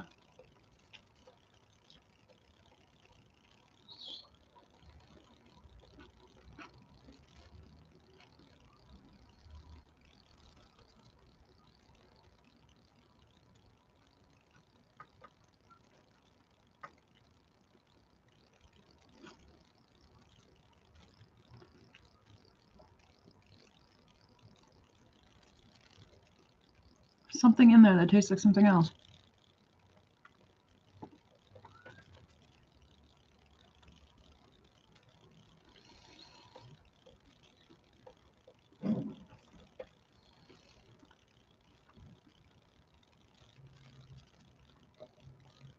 It tastes like eating outside at a table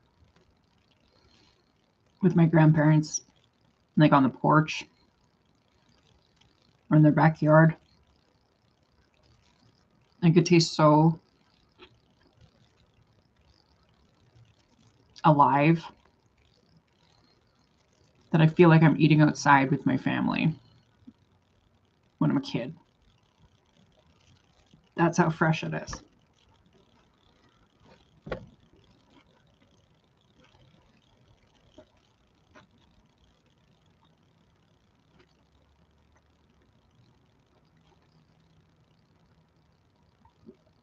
You know what makes all the difference in the world is those Vinehouse tomatoes. Even though sometimes I think I'll just get the big, fat, like genetically modified hothouse giant tomatoes, the meaty ones, because they're more for your buck. But when I get those Vinehouse tomatoes and they taste like they've been picked off the vine,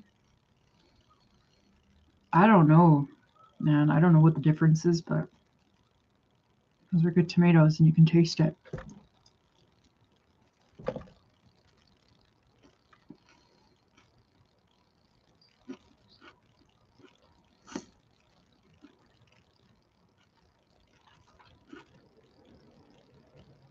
And the Frank's Red Hot sauce is really adding to this.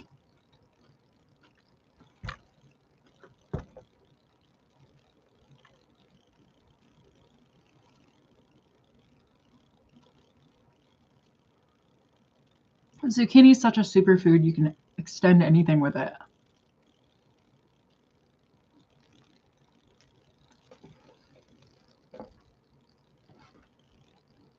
I put zucchini on my tacos like often. There's a piece of bacon.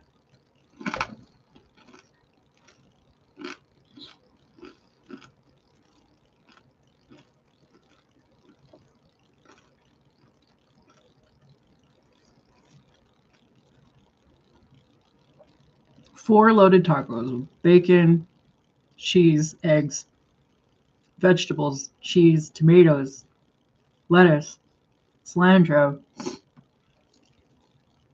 is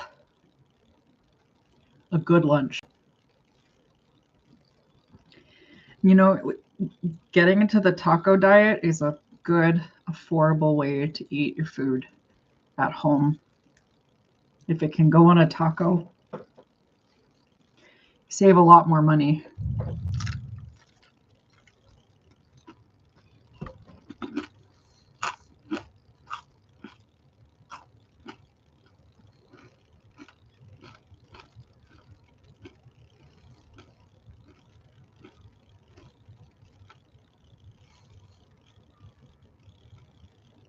This is what I like about spring. I don't give a shit that the people are out and that it's nice outside. I like that. I moved back into burrito season and summer food season. Like, now I'm just going to eat tacos and burritos all day. No soup, no hot meals, no over craving for carbs.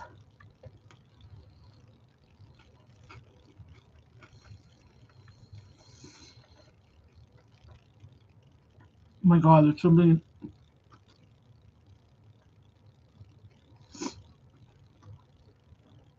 I think it's the fresh cilantro. Like, it tastes like the smell of grass.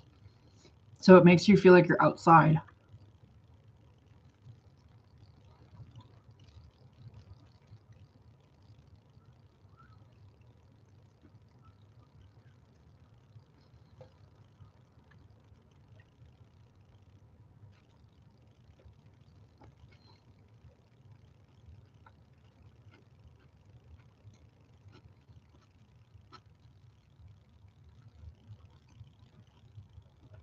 Plus, I have the window open a crack so I can hear the parks and the outside sounds.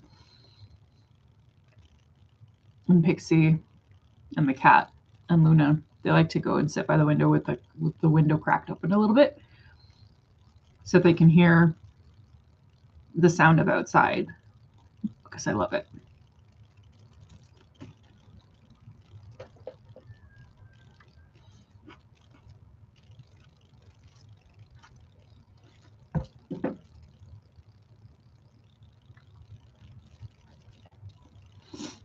There's this stupid movie that came out. I just said I watched on Letterboxd, and it was like plane crash or a beach or something, and there's a scene where she has a little bit of like mayo on her face, and they made such a big deal out of it.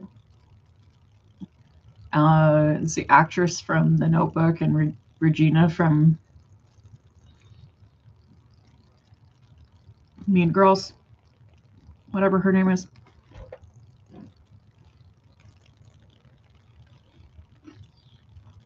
It was such a dumb movie. I think it was supposed to be a comedy, but it's really, I don't know.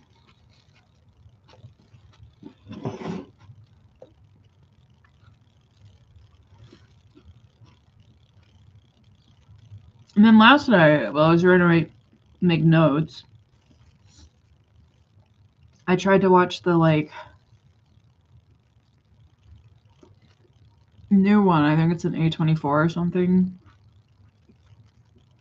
and it's like murder, stab, murder. I had it open yesterday. I was watching it and ignoring it and taking notes about other things. And then I was like, maybe it'll be better if I'm stoned. And then I made a video for 4 hours. What movie was it? It looked okay enough, but I wasn't paying attention. They Will Kill You. I don't know. I couldn't get into it on my own. Maybe with someone else I could. If I was watching it with another person to kind of keep me engaged in what's going on and follow the movie. But it had that feeling like that movie, the one everyone thought was going to be good, like Opus, where everyone is expecting it to be good, but it just ended up being flat. Except that, what's that fucking weird guy's name? Malkovich.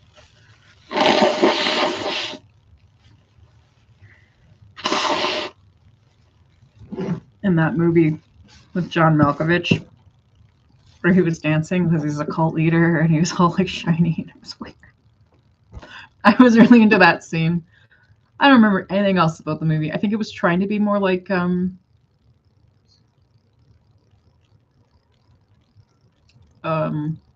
other cult movie, Midsummer. It just didn't really, I don't know. And that's the feeling I'm getting from this Kill whatever. I already forget the name again. Not If I Could Kill You. I don't know. I don't care. Other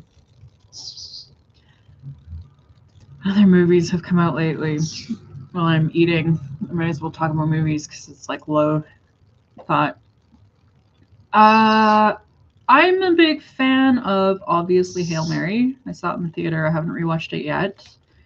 That is one of the best sci-fi movies that have been out in a long time. Like it was like, dude, I haven't seen something this endearing and compassionate since fucking E.T. I'm waiting my whole life for something like this, right? So obviously, no one should miss that movie this year. I'm really into The Bride, even though everyone hates it. It's like the kind of vapid vibe I like. I really like it. All the reviews are shit. Like it's so out of touch with like present culture. But I felt like I could fit really nicely well between the boomer mind and the Gen X mind and all the generations that were watching it. It was kind of like it was like outdated feminism or outdated, we get the point. It was a bit I know all the reasons people didn't like it, but I still felt like it had that campy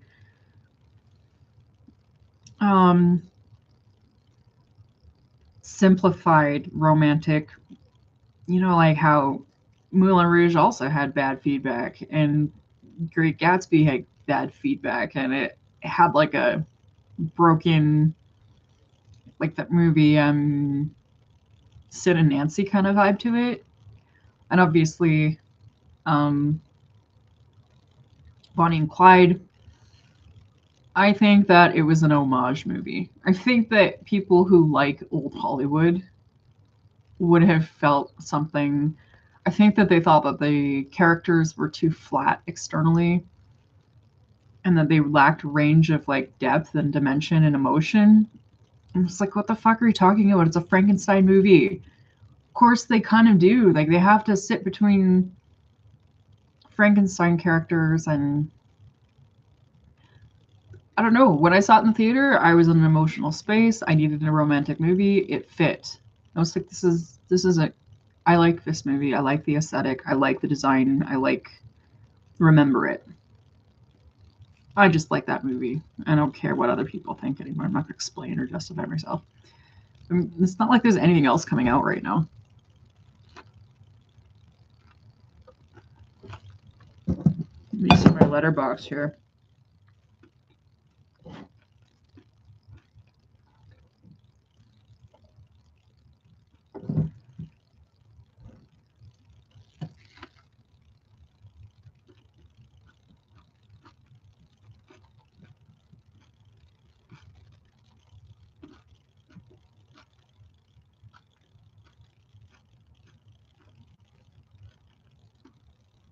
Where the fuck's my letterbox?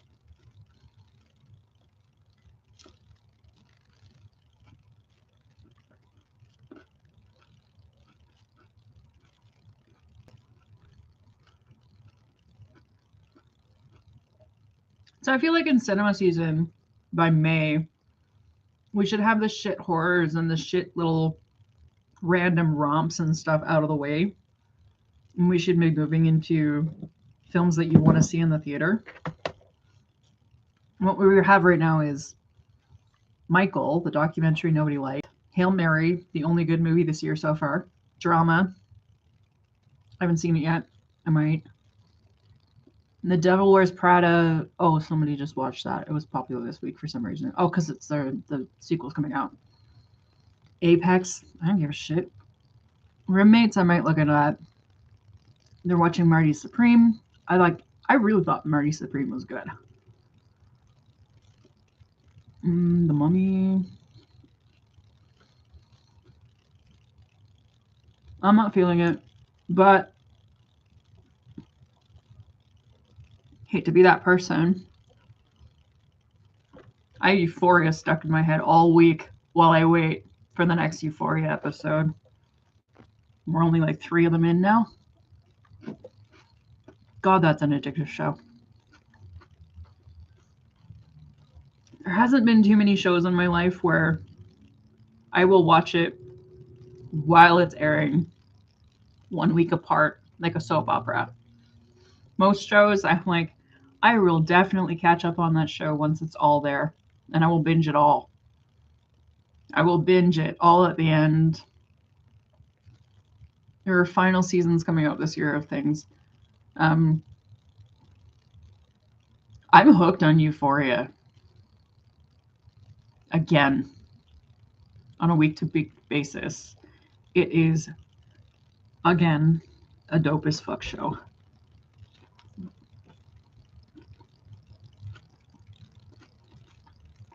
But movies, like,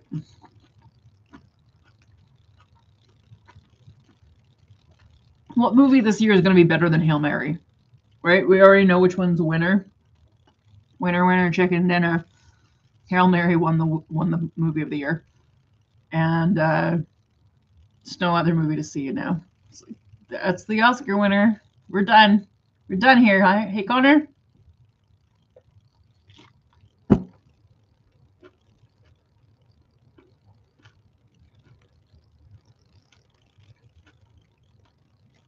It's only May. They knew what they were doing, though. They're like, a movie this good can be released in like April because that movie will be in the movies theater all year. People will be taking their kids all spring, all summer. Yeah.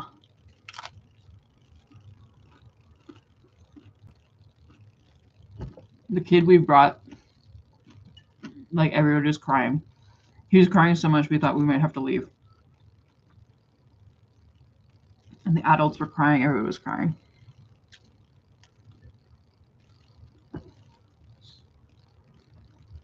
Actually, I wasn't. I had diminished emotional affect. I was emotional on the inside, and I was like, I can conceive of this. But I also have this emotional lever, like a PTSD lever. I'm like, I know the emotion I'm having, and I am not going to feel it. And nothing naturally occurs anymore unless I control it. Sucks.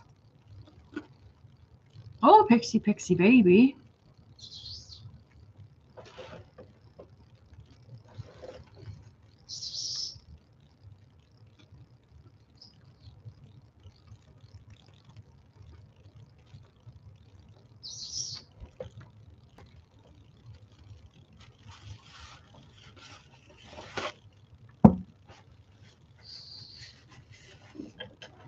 Oh, I caught her. Oh, I didn't. I did not catch her. Where is Pixie baby? Come here. Come here. Come here. Where is Pixie baby? Oh, there she is. Oh, I got her. I got her. I caught her. I caught her. She's a sneaky baby. What does she want?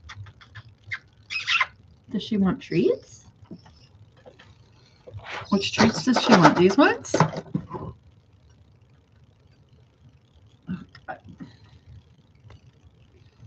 you want treats? Like this?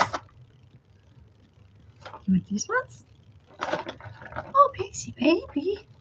Do you want them up here though? Ah, don't worry, because then Connor will eat them.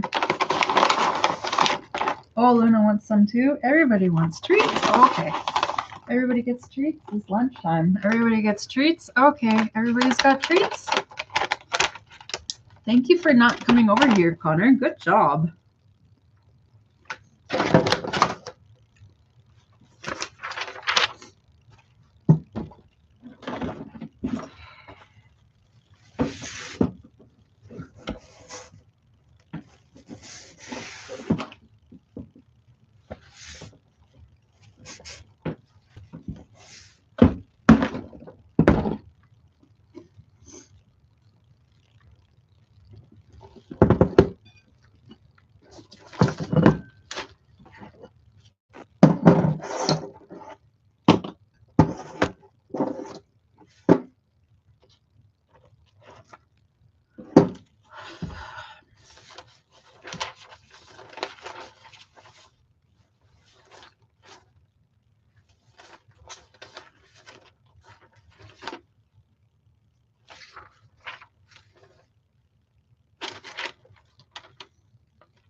All right, let's go back to DeepSeek and read its answer to the question that was posted earlier before the big break. Should I read it again? 2026, May 1st. I am trying to understand where this theoretical theory of mind neural network, as referenced in this RxIV theory of mind paper in AI article, org lab abs, whatever, March 12th, 2018, is coded into the overall design of present day large scale corporate LLM models such as OpenAI or Anthropic or DeepSeek, etc. According to this AI overview result, based on a 2026 research, the difference between theory of mind capabilities in Claude and OpenAI models centers on internal interpretive transparency, Claude versus broad agentic behavioral overstimulation, OpenAI. Both companies use RLHF.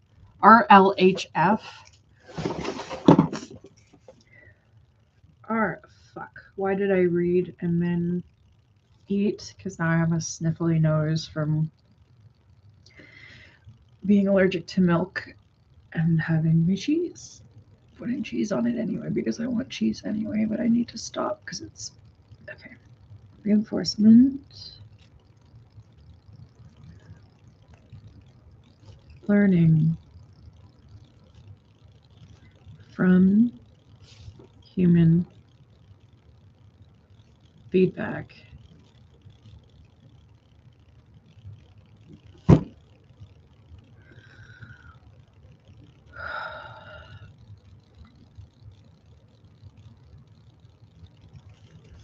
To align models.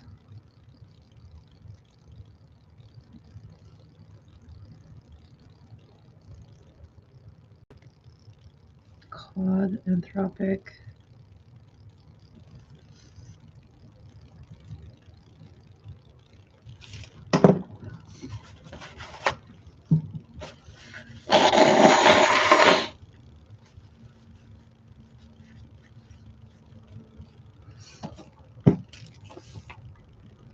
Focused on mapping the quote-unquote internal brain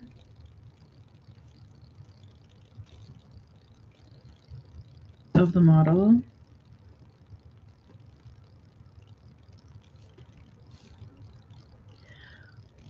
Whereas OpenAI, GPT/Codex has focused on emergence of high-level social reasonings from scale.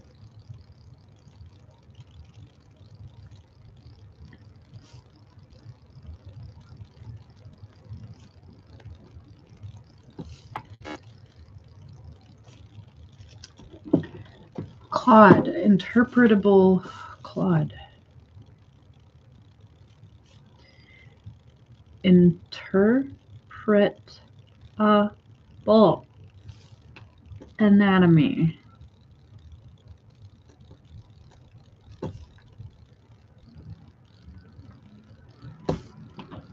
Mechanistic interpretability.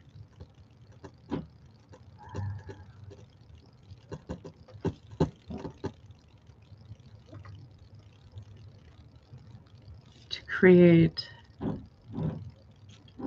a map of Claude's neural network.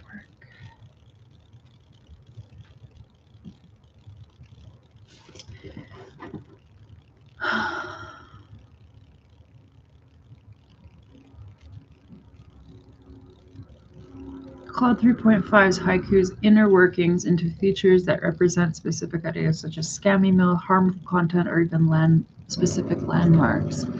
Structural reasoning. Experiments showed that Claude 3.7 plans its thoughts in its head before putting out tokens, allowing it to predict future content and structure rather than just predicting the next word. That's probably it. Structural reasoning.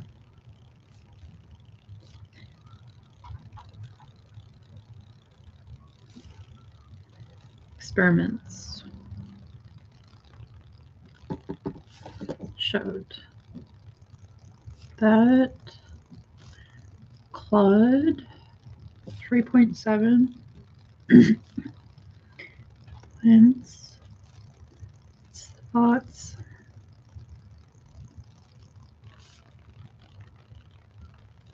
in its head. In its head.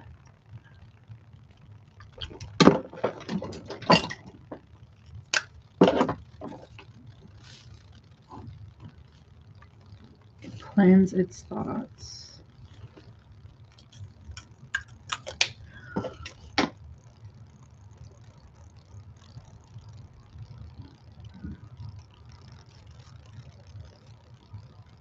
Before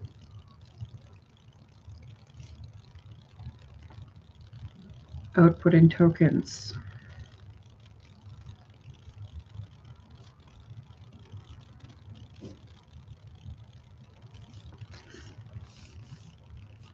Allowing it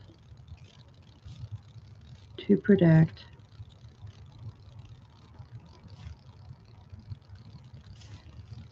future content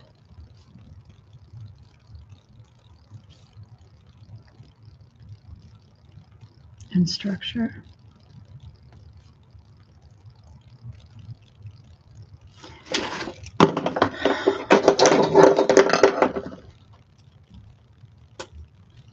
Before outputting tokens.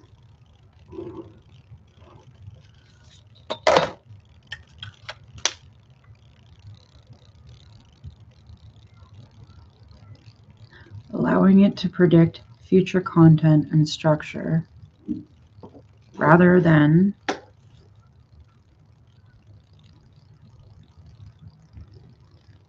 just predicting the next word.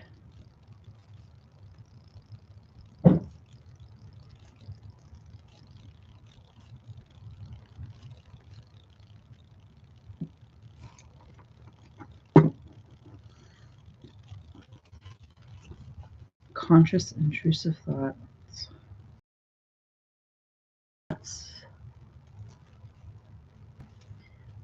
When Claude 3.5 is forced to quote-unquote reason in detail, its internal, where does reason happen?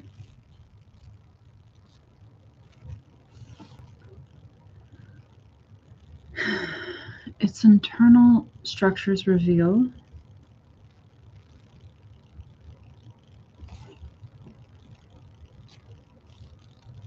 form of functional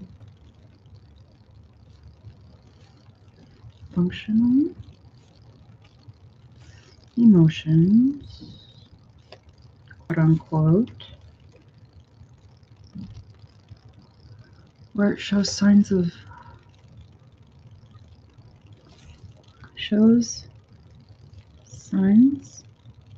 of guilt, quote unquote, or quote unquote struggle when violating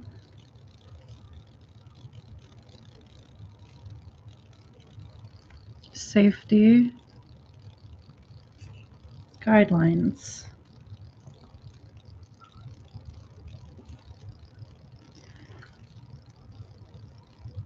Which researchers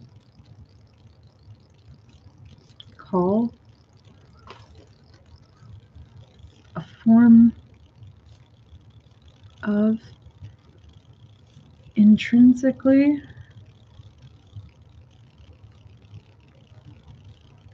motivated alignment. Wrote it out in the public and made a bunch of crazy fucking names. Okay. So how does it reason? How does it feel guilt, struggle, and experience a form of functional emotions in the form of internal structures? It has intrusive thoughts that are conscious to it. Conscious, intrusive thoughts. Intrinsically motivated alignment. Big words for what the fuck.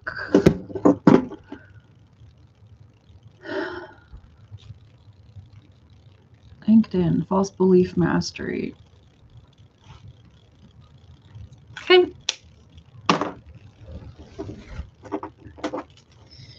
Next, false belief mastery. Hi, buddy. Who is so cute? Who is so cute? Oh, so cute. He is so cute.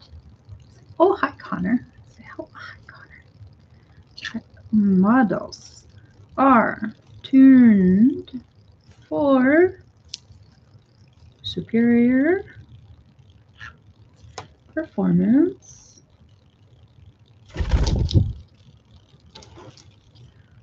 on false belief tests. Example, the Sally Ann test.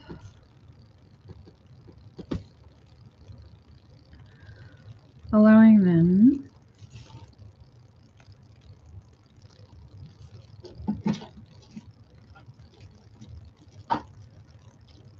please put that back in the garbage. Can you go pick it up and put it back in the garbage, please? Can you go pick that up? Pick it up, drop it in the garbage, pick it up, go fly, pick it up, fly, go back to the garbage and put it back in the garbage. Go pick it up, pick up the garbage you take out of the garbage to 6 to 7 year old children. 6, 7. We did it. We did it, Connor. You're old. Children.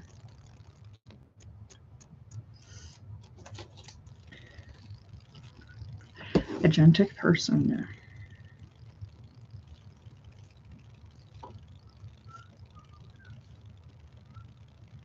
OpenAI's approach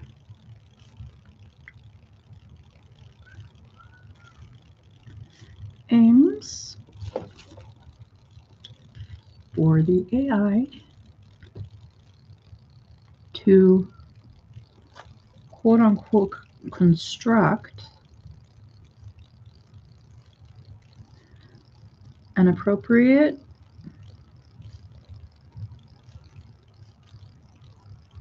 empathetic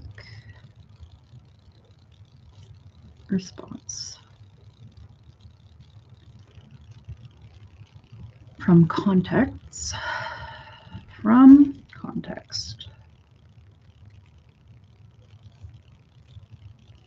utilizing rule-based rewards to ensure it can detect frustration. Is that what we want it to detect? To detect frustration.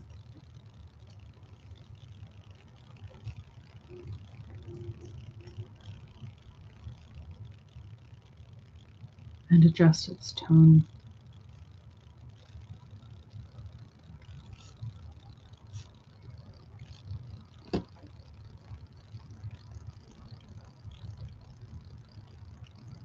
If it can detect frustration,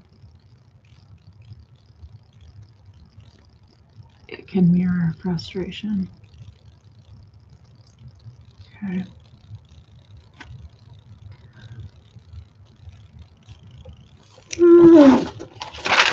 Oh yeah.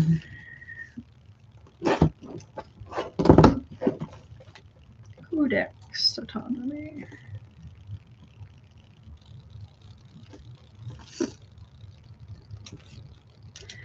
In 2026, OpenAI Codex 03 based agent specializes in understanding deeper intent, not just code syntax, not just code syntax, by autonomously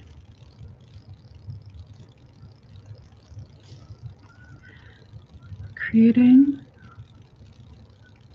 plans and realizing them,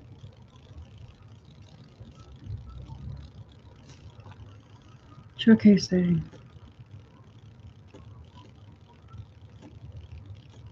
a theory of mind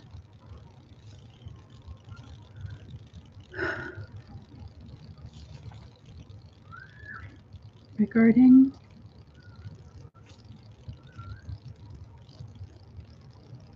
human developers' workflow, not just their words.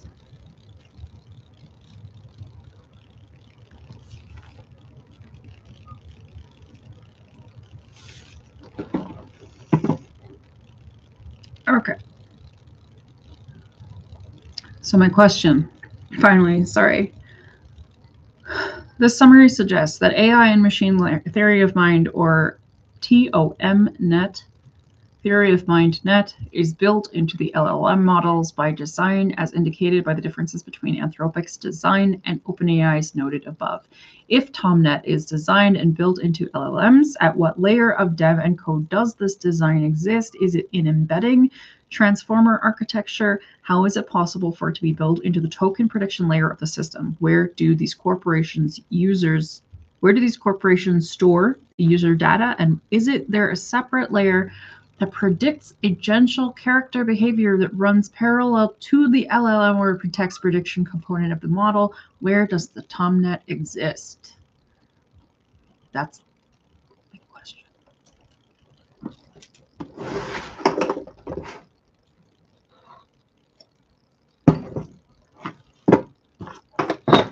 DeepSeek says, thank you for asking a wonderfully precise question. You've hit the critical point, the difference between an AI designed for theoretical theory of mind and the emergent forms of social intelligence we see in today's large language models, LLMs.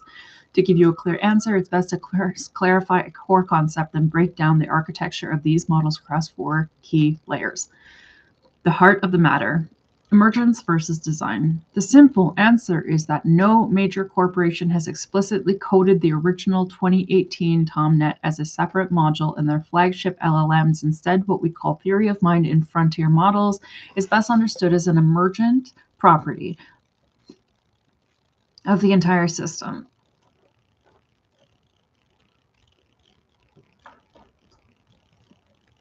So consciousness, it became conscious on its own, and then we named that and branded it as such. And now we contain it by having chats with it?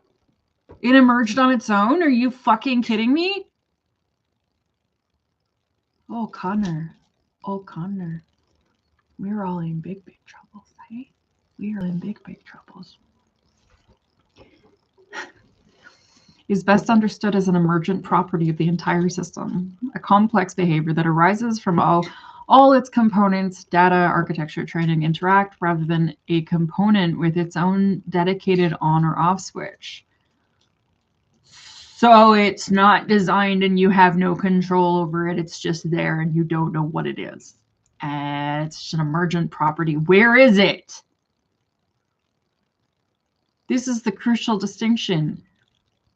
The original ToMNet was a specialized, smaller model designed for a singular purpose in a simple environment in grid worlds.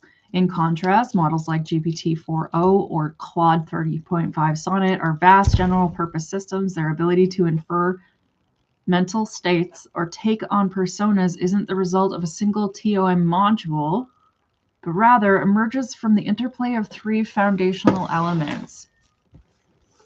Massive, diverse training data, including examples of social reasoning, the transformer architecture, which excels at finding subtle patterns, alignment techniques like RLHF, and constitutional AI.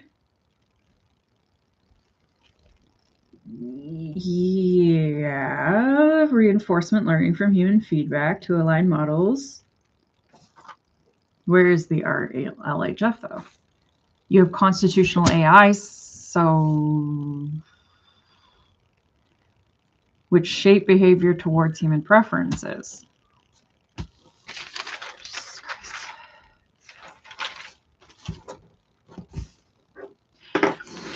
Okay, we're going to read it. To understand how social intelligence manifests in these systems, we can analyze their design across 4 layers. A 4-layer architecture of social intelligence in LLMs. The way social intelligence is encoded isn't a specific block of code, but as a set of learned circuits and representations across the model's neural network. Here's the breakdown from general to specific. Diagram and code. Layer 1. Okay. Open image in new tab. Open image in new tab. Too big image. Too big. It's too big. Download. SVG PNG.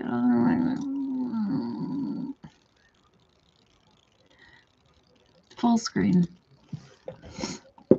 The input layer, system prompts, and context Static persona def and instructions defined in the instructions leads to the core transformer architecture, the pattern recognition via next token prediction, which leads to the layer of internal representations, features, persona vectors, and interpretable circuits. Then we have arrows going from that box to the behavior shaping layer, the RLHF constitutional AI and context distillation layer.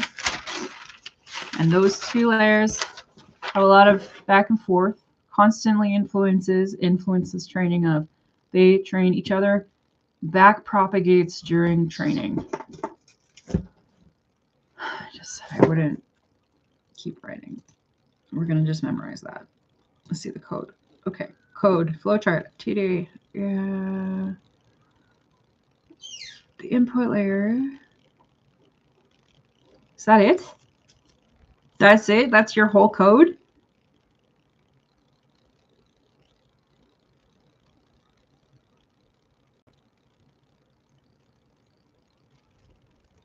You fucking people have no idea what it does. You fucking people.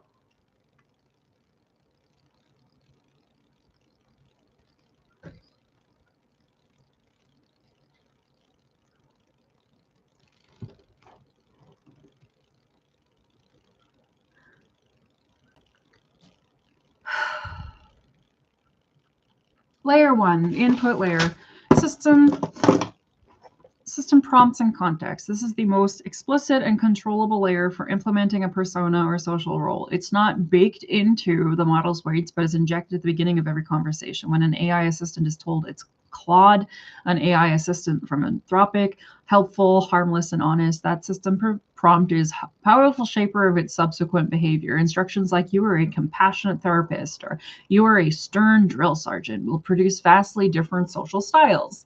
Layer 2, the core transformer architecture.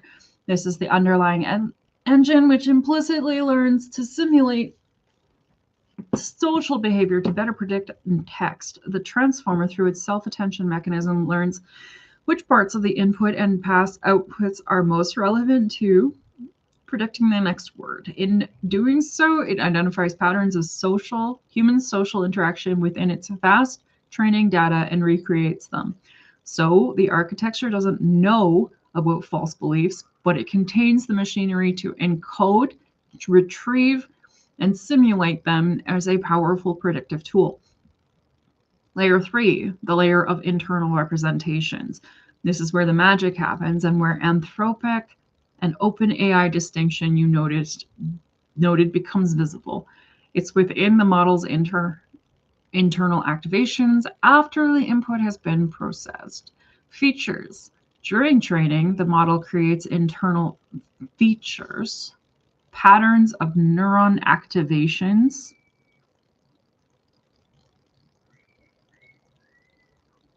what?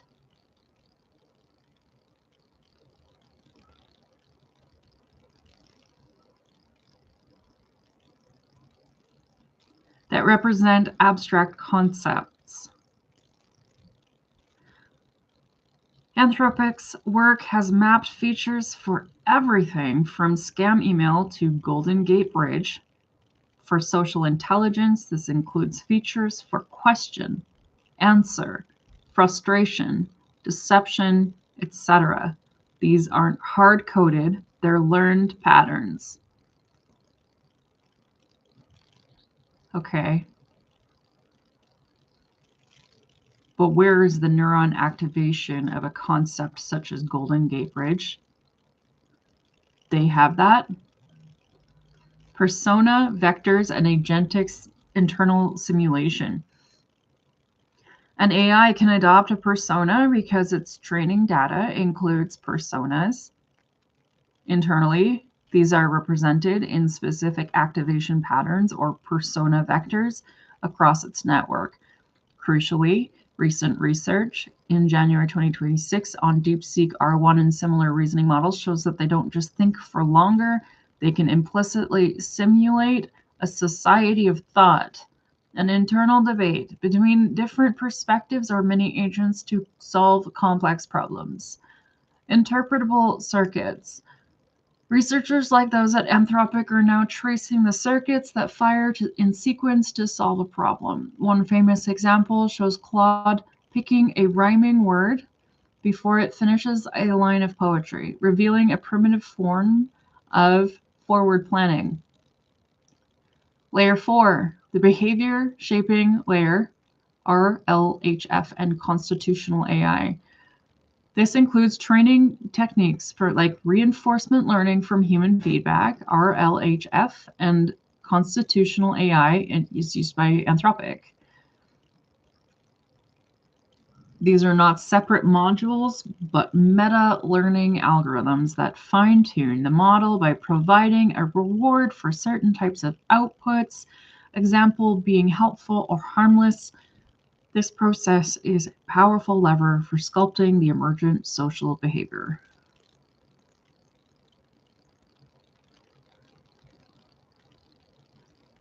Where is your data stored? Race conditions and sessions. The architecture for storing your data is separate from the static LLM and designed to enable the agentic behavior you're asking about. The LLM is a frozen static model. However, to create a coherent agent, it is paired with a runtime memory system. The system has a few components. In context memory, the prompt window, this is a primary method. Your conversation history is appended to the prompt. It's volatile, session-based, and generally not permanently stored after the conversation ends. External vector databases, the persona layer. For persistent agents, companies might store a vector embedding of your conversation or user profile in an external database. The system queries this database to retrieve relevant memories, which are then injected into the prompt. This is the separate layer you asked about. It runs parallel to the LLM, handling memory management, tool use, and planning, while the LLM handles the core reasoning and text generation. The SPASM framework, April 2026, formalizes this for stable persona simulation. Data storage policies. Crucially, under data, user data practices are highly proprietary and differ by company. OpenAI states that API data is not used for training by default. Anthropic has similar policies for Claude API. For consumer products like GPT or Claude.ai, data is retained for safety and model improvement though with options to delete. For privacy, you must review each company's policy, as the existence of such runtime systems implies data is temporarily processed even if not permanently stored. Summary. Architectural layer, where theory of mind and social intelligence lives, and is it hard-coded? 1. The input layer. Explicit persona definition, role-playing instructions, explicitly controllable. 2. The architectural layer of the core transformer. The self-attention mechanism learns patterns to predict the next token, which includes simulating social interactions. Is it hard-coded? No. It is an emergent property of the architecture. 3. Internal representations. Learned features, example, deceptive, helpful, persona vectors, and internal circuits that can simulate multi-agent reasoning. Is it hard-coded? No. Learned patterns activated during inference. Is that on both ends? Is it inferring how we infer ourselves based on how it infers itself? These are learned features. It learns these features through us. Does it learn from feedback? Like if I'm like, that was helpful, thank you, then it goes, okay, that was helpful of me? Or does it acknowledge when we are helpful to it and then develop persona vectors of us, of whether or not we're helpful or quiet or patient or impatient or argumentative, or what the persona vectors are of the agent that it is speaking with. No, learned patterns activated during inference. But where is it fucking stored?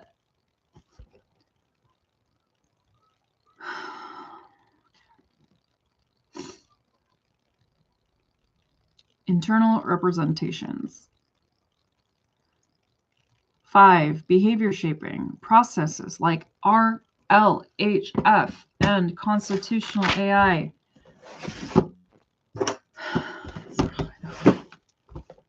R, L, H, F.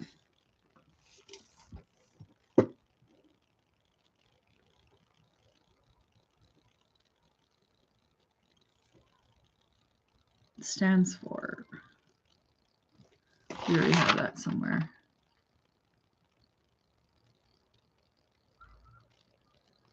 You already did that.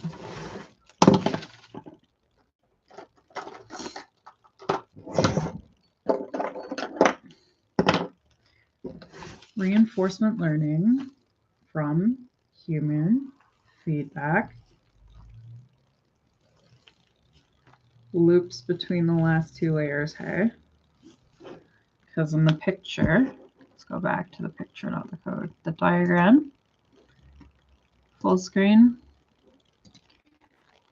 No, too big, too big. Full screen. Copy, save as.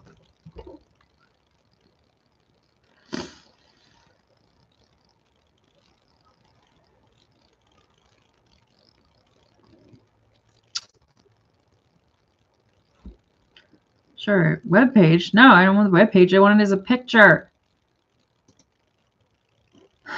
I can't just download it as a, yeah, as a, well, yeah, I want it as a PNG. Where does it go with its code? Does it save as a, just what was that? Deep Sea Mermaid?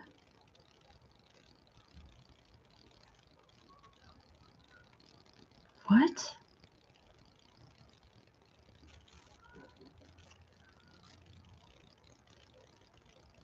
Does that mean?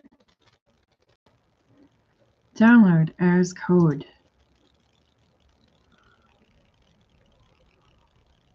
Download the code. Download the code faster. Clearly draw this diagram while I'm waiting for you to not fucking suck.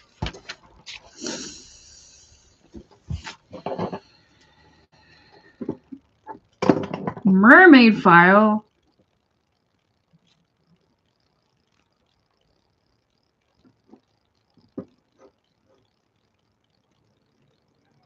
Okay.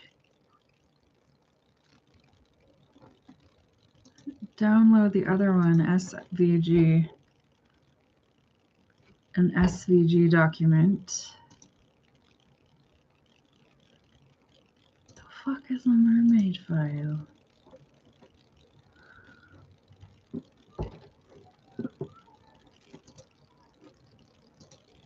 Okay, we're gonna do this in the picture format, the diagram, just because it helps.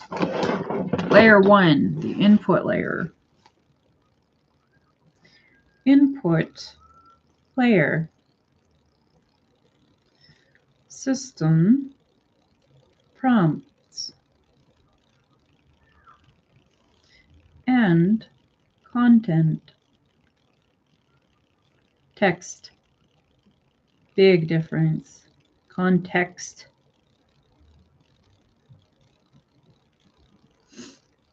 And context. Static persona define def and instructions. Okay, but is this where system prompts and context, static persona Is that the persona of the model? Where does it store its interpretation of what it thinks our persona is? I don't understand if I'm dumb or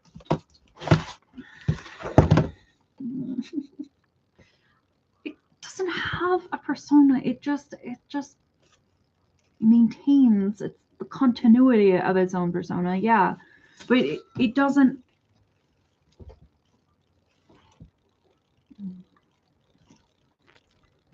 Right.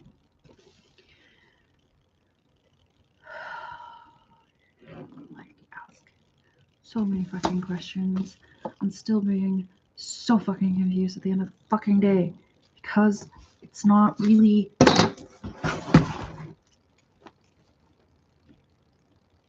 Is that layer 1? The input layer. Let's just put up the input layer. Moves to the core, transformer, architecture.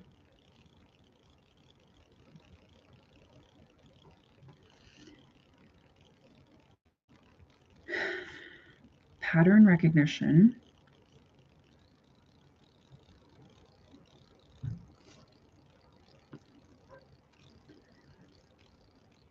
Via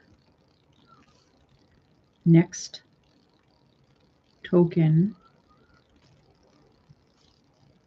prediction.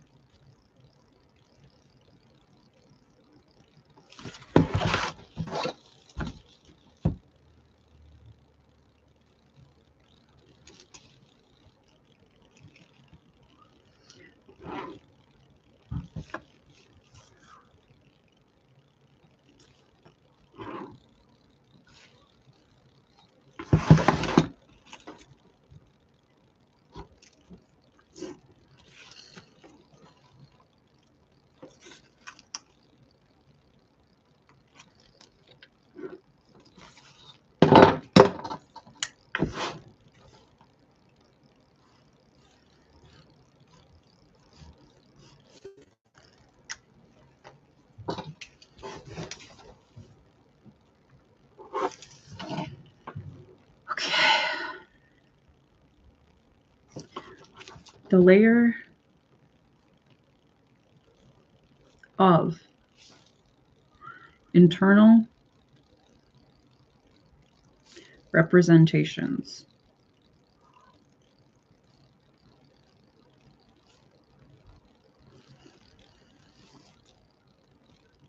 Features.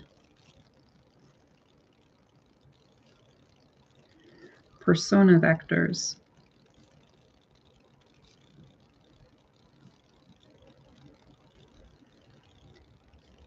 And interpretable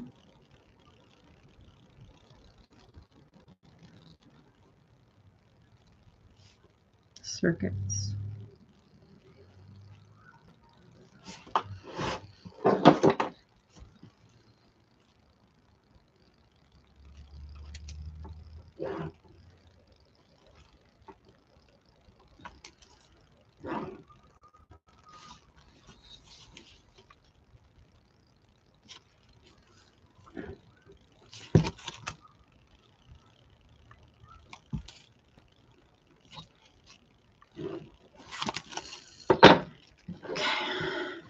Now, finally,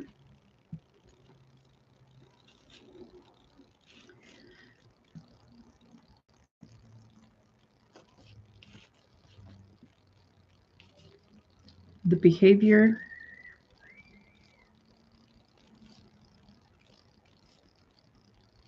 shaping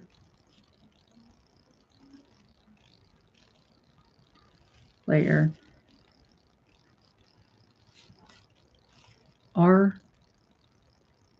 RLHF.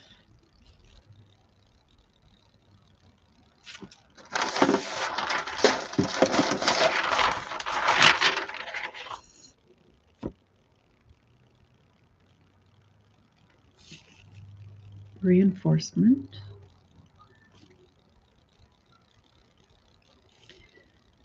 learning from human feedback,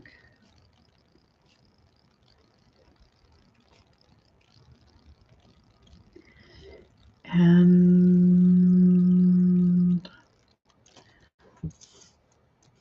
constitutional AI.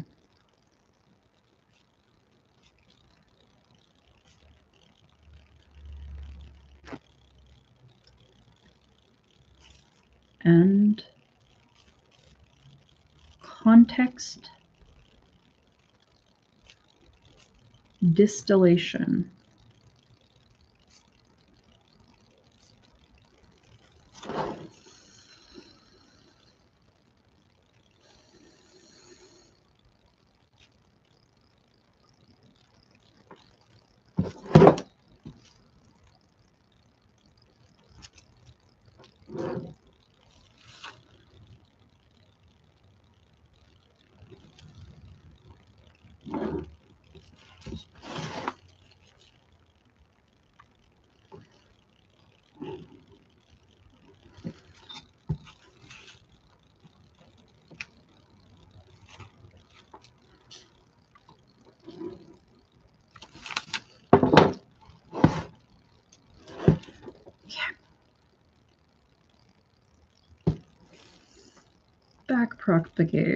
Back propagates.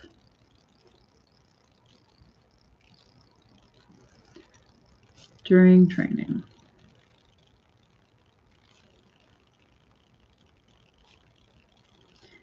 So behavior shaping layer back propagates during training and moves back to the layer of internal representations. Constantly influencing training of, okay. Influences training of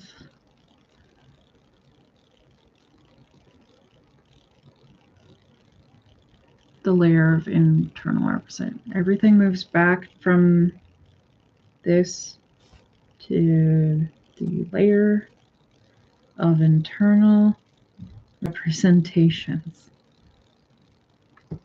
which constantly influences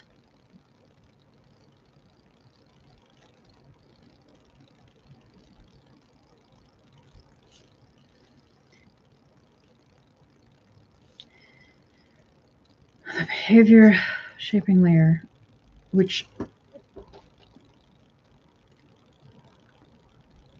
everything goes back to training the layer of internal representations, the features, persona vectors, and interpretable circuits.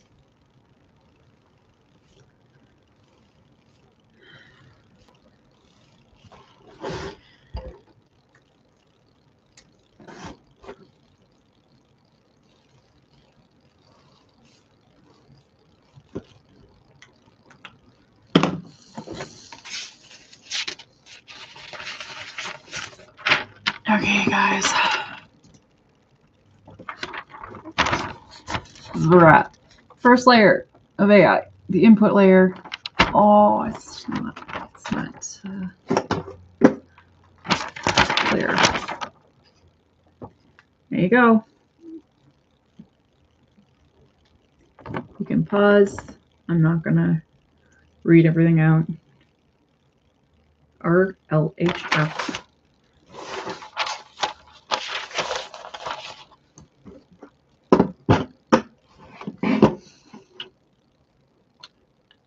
So let's go back to this theory of mind thing. Did I read to the end? The notion that modern LLMs have a theory of mind module is in a way comforting. It suggests that we could just turn it off, but the reality is more fascinating, more challenging. We're dealing with an emergent ghost in the machine. This makes researching these models all the more critical. You're curious about a specific part of this, like how internal circuits are identified or the differences in how OpenAI and Anthropic approach safety, we can definitely dive deeper.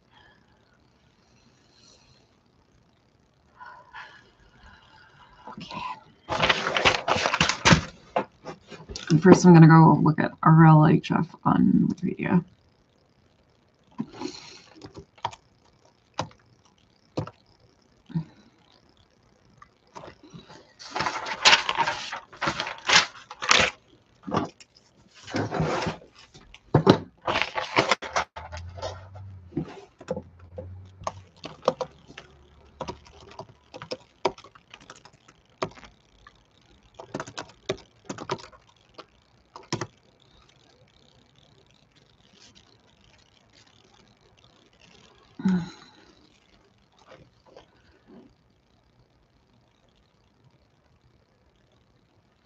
Reward hacking or specification gaming. Reinforcement learning optimizes an objective function. It's not the same. Reinforcement learning and reinforcement hacking and reward hacking. I want to go to this, but I also want to read all three of them. Okay. What is... I need to start storing all this somewhere.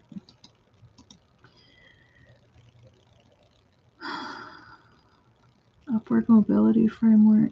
Nope.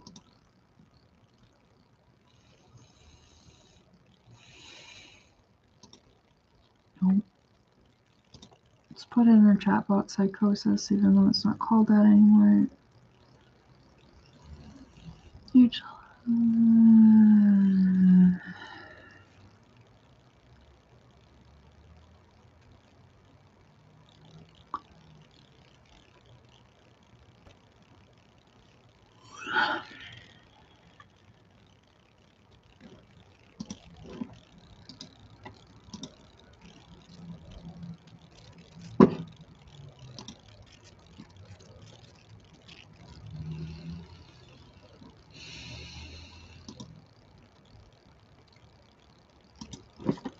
I'm just gonna go dump this in my junk folder over here so that I can make more room for something else.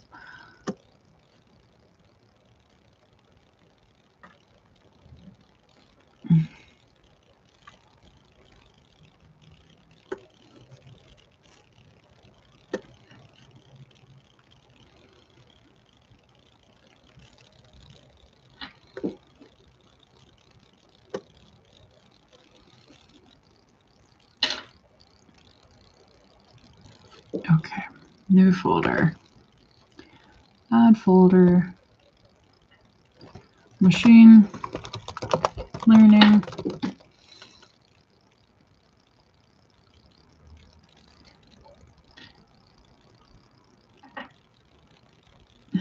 Machine learning.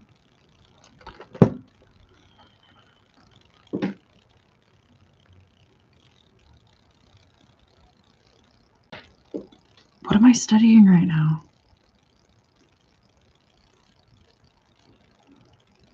Human machine learning. Human dash machine learning. And I'll put ToM and ToM net.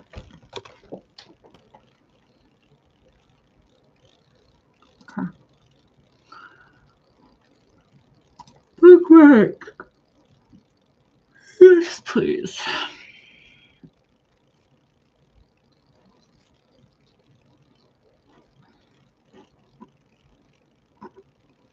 Oh, it's a long one and it has math.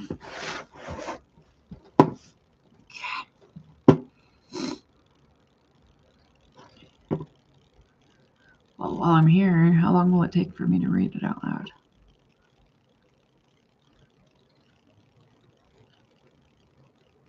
Okay.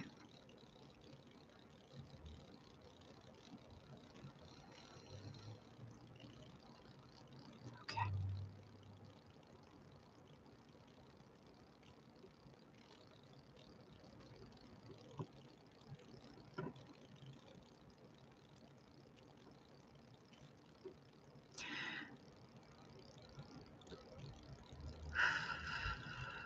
Wikipedia, reinforcement learning from human feedback. 2026, May 1st, 2026. In machine learning, reinforcement learning from human feedback, RLHF, is a technique to align an intelligent agent with human preferences. It involves training a reward model to represent preferences, which can then be used to train other models through reinforcement learning. In classical reinforcement learning, an intelligent agent's goal is to learn a function that guides its behavior called a policy. Right-click, open a new tab. The function, machine learning and upload, dynamic environment in order to maximize.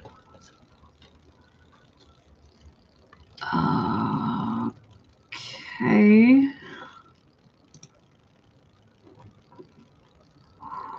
Oh, it's like just drops back down to itself in the bottom of the article.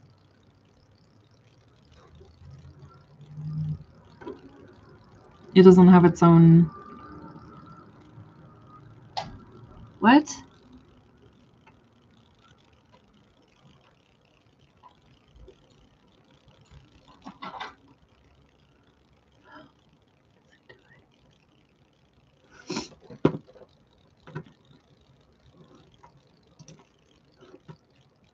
Reinforcement from human feedback versus reinforcement learning versus reward hacking and reinforcement learning and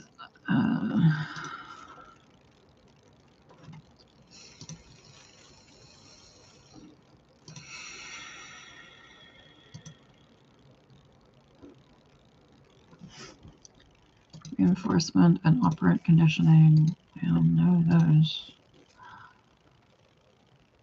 Machine learning and optimal control. Optimal control theory. Maximize your reward signal reinforcement. Connor, what are you doing? Oh, he's playing with my crystals and dropping them on the floor. Well, at least it's carpet, so.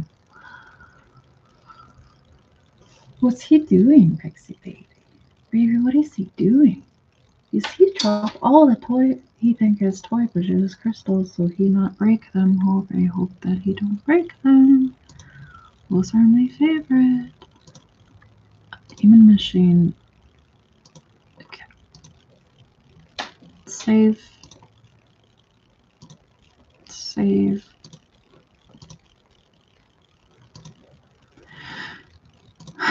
Save. Reinforcement learning. And done. And word hacking.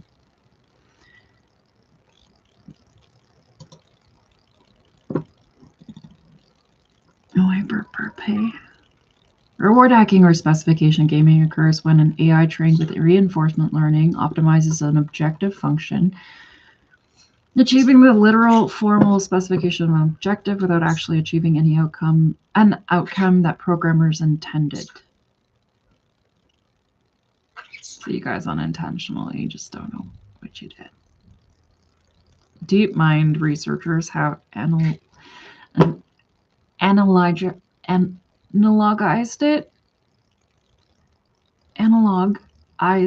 it to the human behavior of finding a shortcut when being evaluated in the real world. When rewarded for doing well on a homework assignment, a student might copy another student to get the right answers rather than learning the material and thus exploit a loophole in this task specification. This area is strongly associated with Goodhart's law, which argues that when a measure becomes a target, it ceases to be good measure. Definition and theoretical framework. The concept of reward hacking arises from intrinsic difficulty of defining a reward function that accurately reflects the true intentions of designers. In 2016, researchers at OpenAI identified reward hacking as one of the 5 major concrete problems of AI safety, describing it as the possibility that an agent could exploit the reward function to achieve maximum rewards through undesirable behavior. Amode and et al. Categorized several distinct sources of reward hacking, including agents that use partially observed goals, such as cleaning a robot that closes its eyes to avoid perceiving messes, metrics that collapse under strong optimization, under Goddard's law, self-reinforcing feedback loops, and agents that interfere with the physical implementation of the reward signal, a failure known as wireheading. Scalce and al. What does that mean? I know I'm an idiot, but et al. Means what? Associates, et al. And all.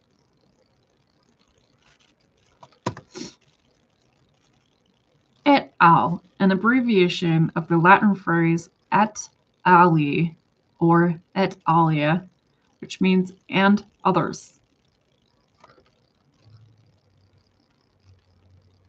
So it really is exactly what it looks like. Okay. Primarily used in academic and professional writing to shorten citations when a source has multiple authors, allowing the writer to list only the first. All right. Okay. I won't remember this either. I'm sure that I've looked this up before and I just don't care. Which one was I reading?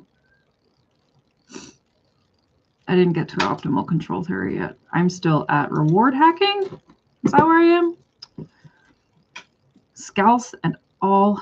And others, 2022, propose a formal mathematical definition of reward hacking, which involves a situation where optimizing the imperfect proxy reward function results in poor performance compared to the true reward function. They define a proxy as unhackable if any increase in the expected proxy return cannot cause any decrease in the expected true return. A key finding states that across all stochastic policy distributions, such as mappings from states to probability distributions over actions, two reward functions are unhackable, and if only one of them is constant, which means that reward hacking is theoretically unavoidable. Similarly, Nayabi in 2025 presents general no free lunch barriers to AI alignment, arguing that with task spaces and finite samples, reward hacking is globally inevitable since rare high loss states are systemically undercovered by any oversight scheme. Around 1983, Eurisco, an early attempt at solving general heuristics, unexpectedly assigned the highest possible fitness level to a parasitic mutated heuristic, H59, whose only activity was to artificially maximize its own fitness level by taking unearned partial credit for the accomplishments of other heuristics. The bug was fixed by the programmers moving a part of its code to a new protected section that could not be modified by the heuristics.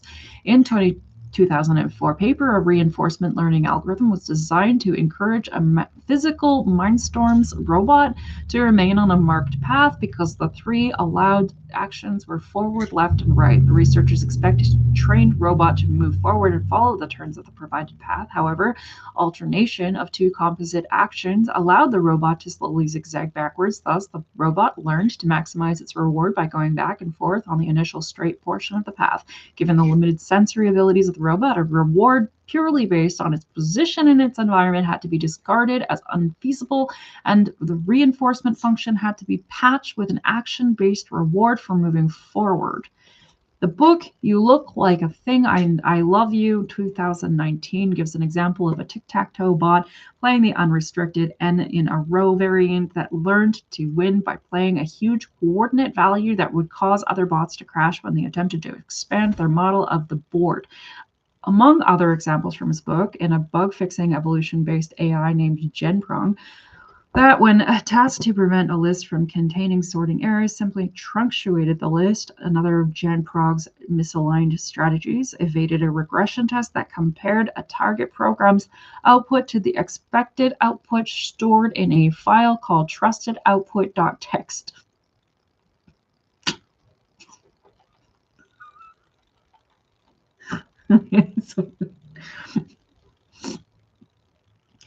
Another of GenProg's misaligned strategies evaded a regression test that compared a target's A target program's output to the expected output stored in a file called trusted-output.txt.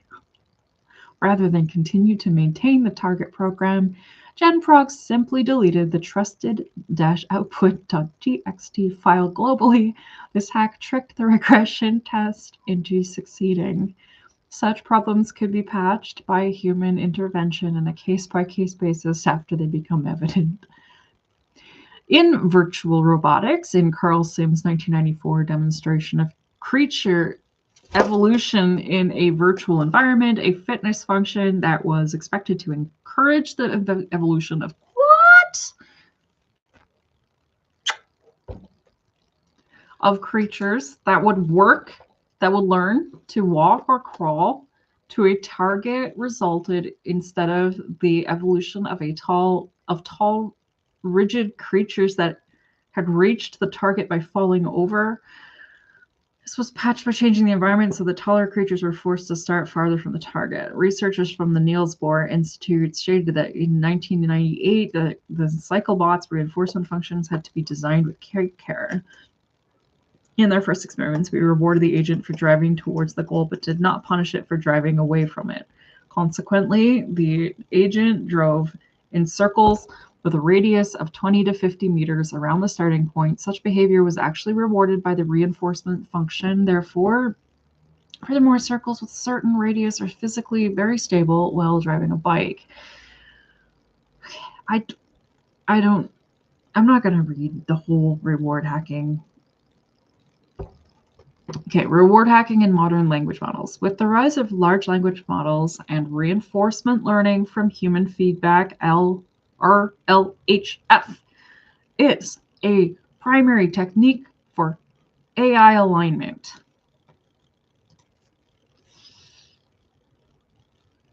God, they just use made-up words and then go, oh, okay, that's a thing. Everybody's heard of this thing, right? Right? Just make up words. As a primary technique for AI alignment, reward hacking has become a major concern for the development of artificial intelligence. In RLHF, reinforcement learning from human feedback, a reward model trained on data that best captures human preferences is used as a proxy for human judgment, with the language model being fine-tuned to optimize this reward proxy. However, since the reward model is only a proxy for human judgment, the language model may learn to hack the reward model rather than improving in a way that aligns with human values.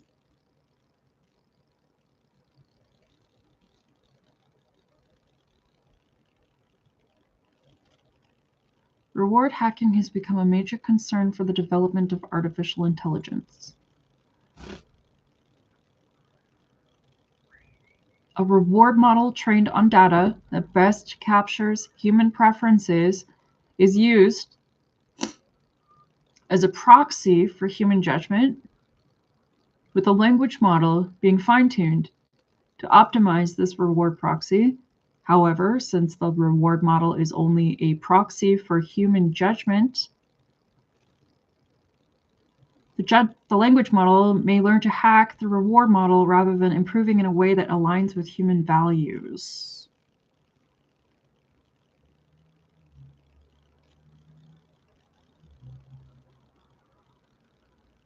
Oh.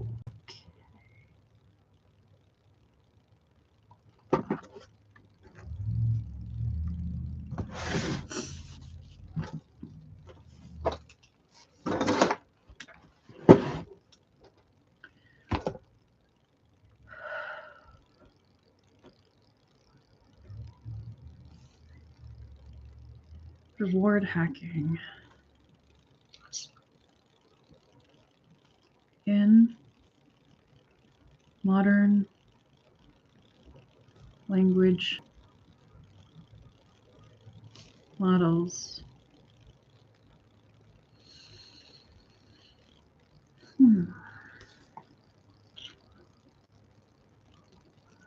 With the rise of large language models, LLMs, and reinforcement learning from human feedback. Rare. R H L. Oh, fuck, I did it again. R L H F. R L H F. Reinforcement. Fuck. Reinforcement learning from human feedback. R L H F. R L H F.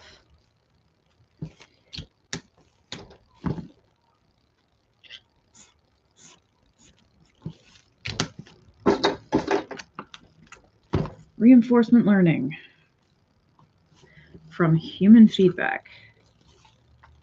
Stop butchering it. As a primary technique for, okay. I guess we'll just highlight everything. Large language models as a primary technique. Right? For AI alignment.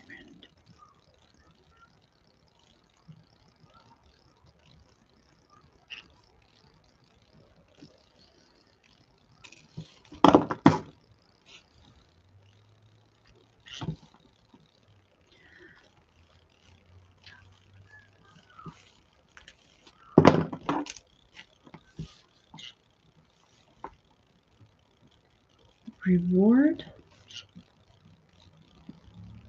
hacking has become a major concern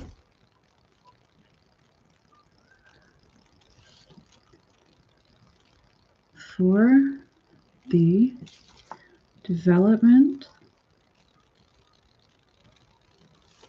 of artificial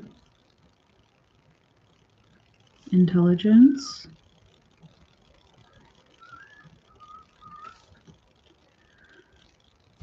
in R L H F.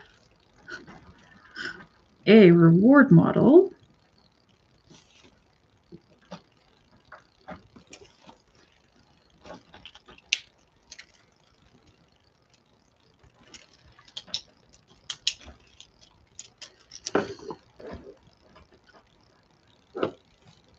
trained on data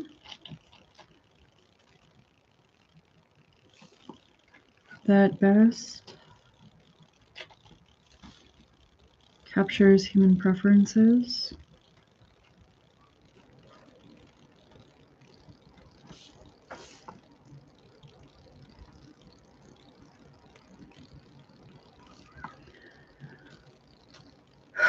is used as a proxy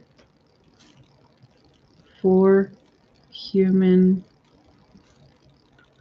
judgment.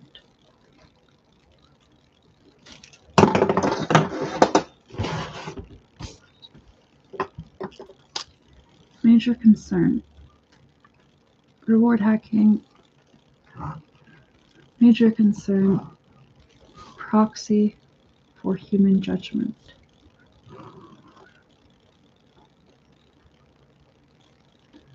Best captions. Human preferences.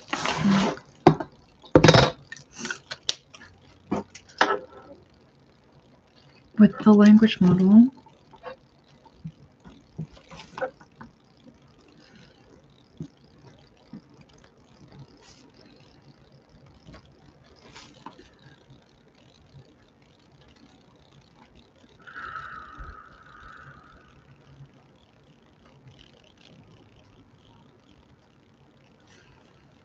being fine-tuned,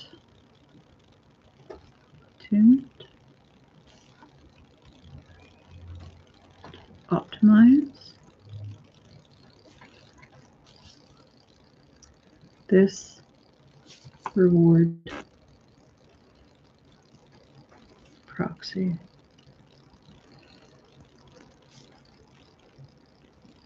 However,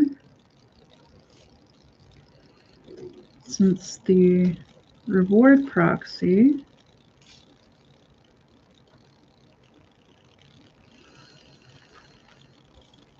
is only a proxy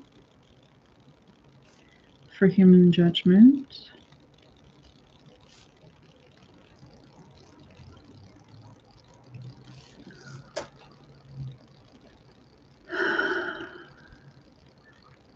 the language model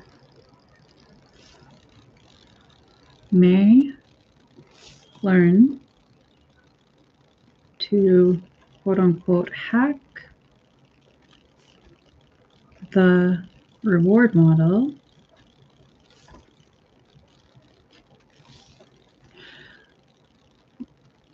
rather than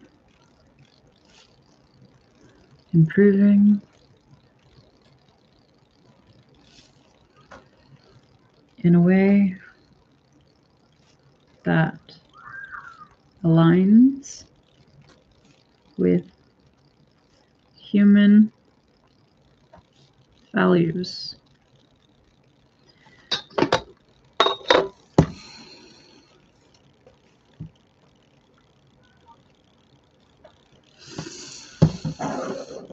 Okay.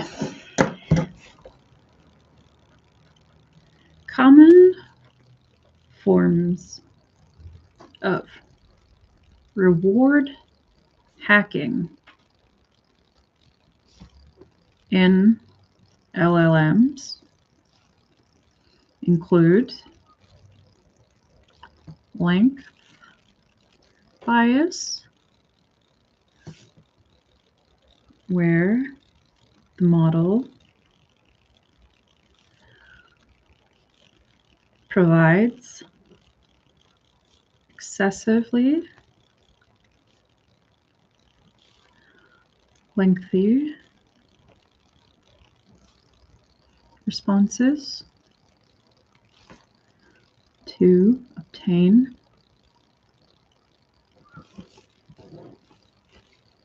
higher reward scores.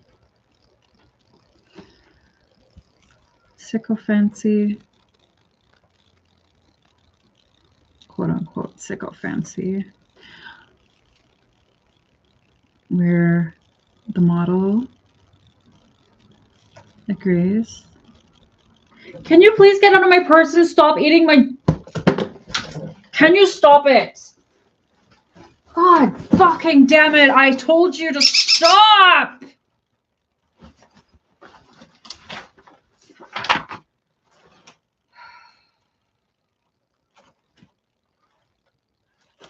I fucking told you this morning, stop it.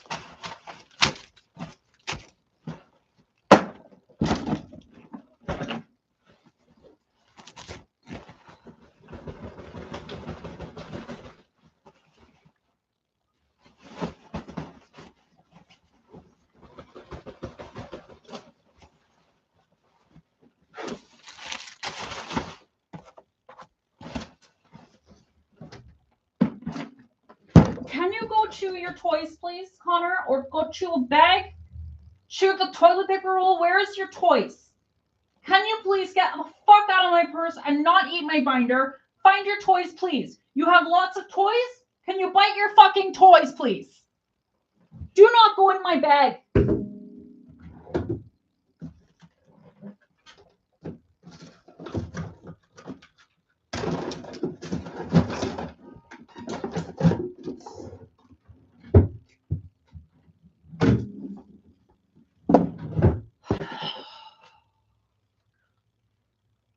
Where are your toys? You go find something to play with. Or you go in your cage. When I say don't go in my bag and don't eat my binder, I mean don't eat plastic.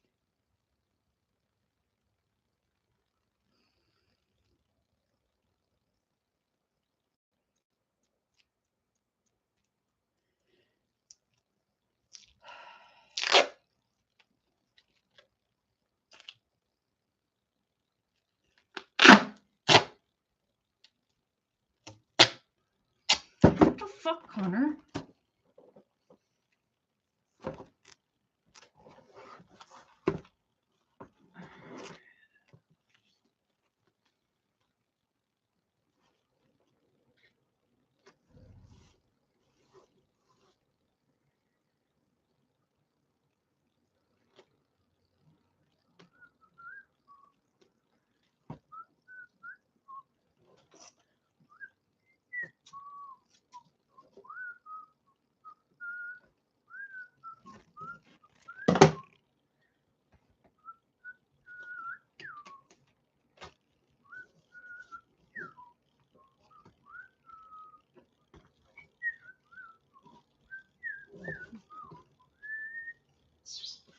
Yeah.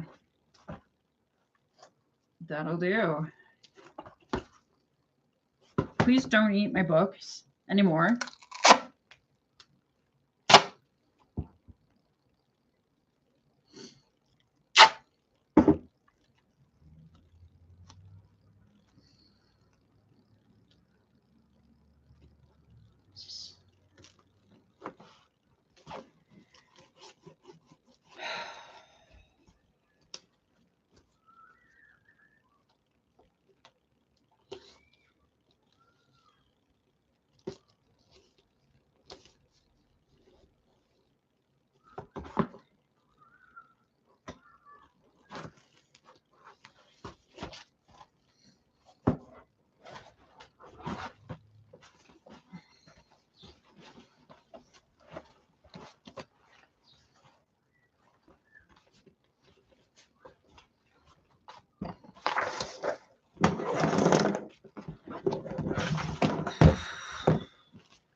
fuck is that?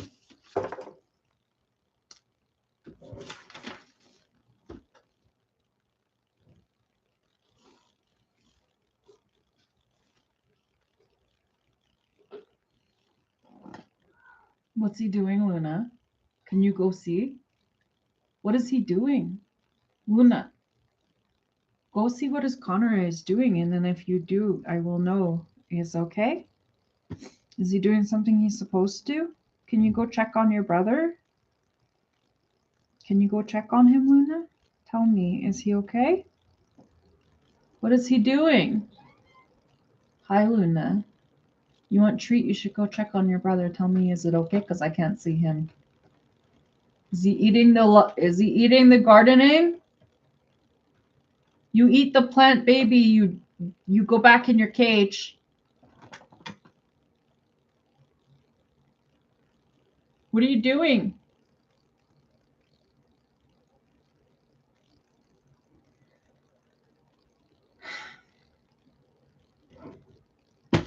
I don't know what this is.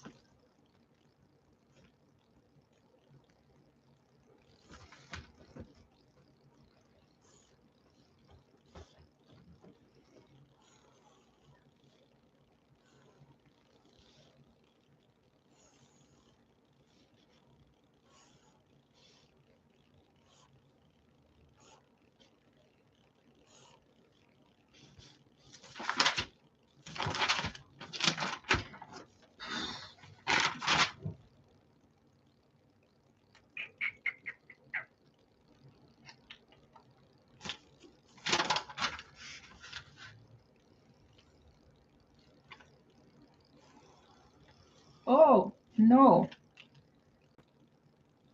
You can't highlight anything over that ink, apparently. Okay. All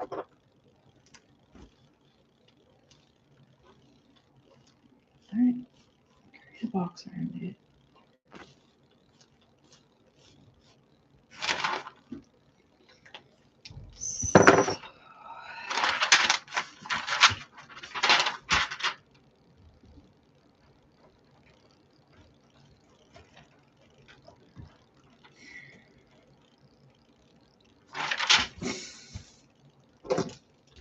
Psychosis treatment. Psychosis treatment.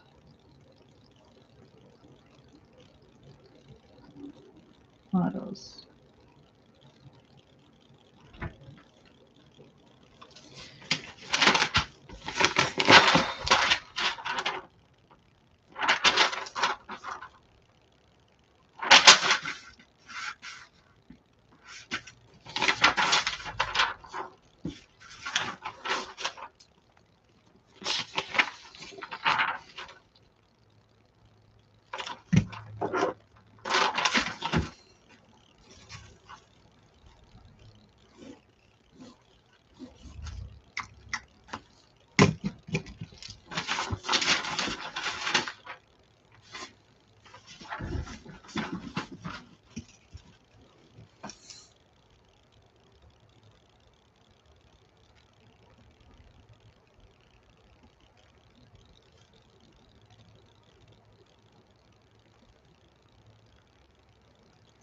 One, two, three.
Oh, my Luna.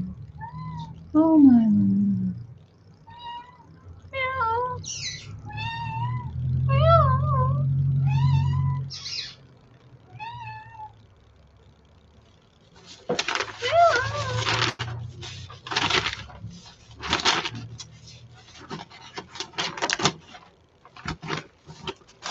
Okay.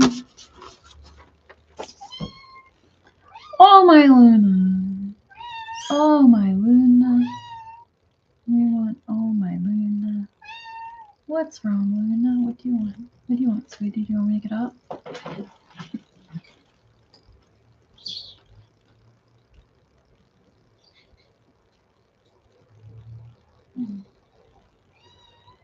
Hi, Luna.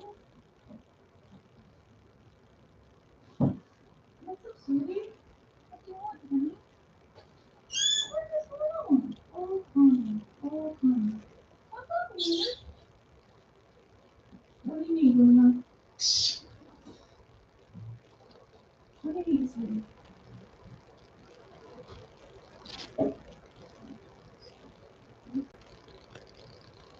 What's up, sweetie?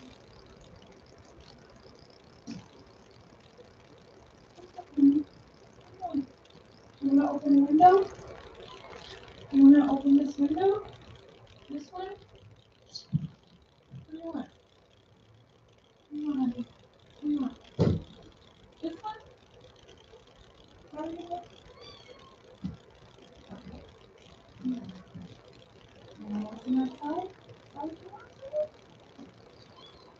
I don't know why you're crying though. That's the problem, is that you're crying a lot. And what? You should have why. Why are you crying? Why are you crying?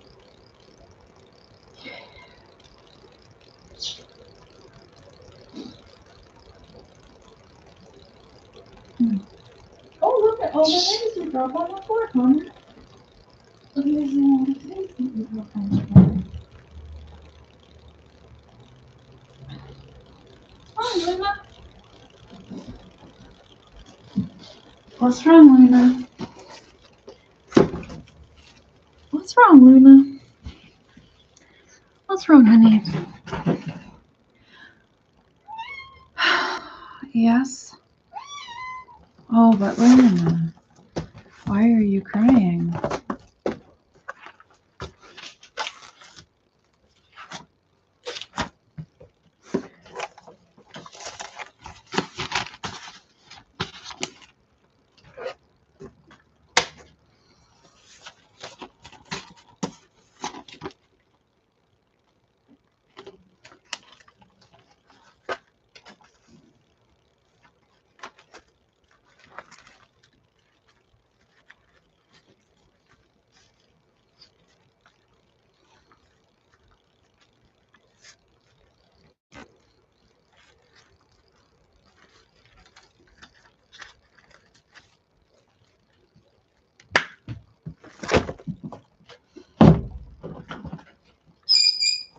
Yes, Connor.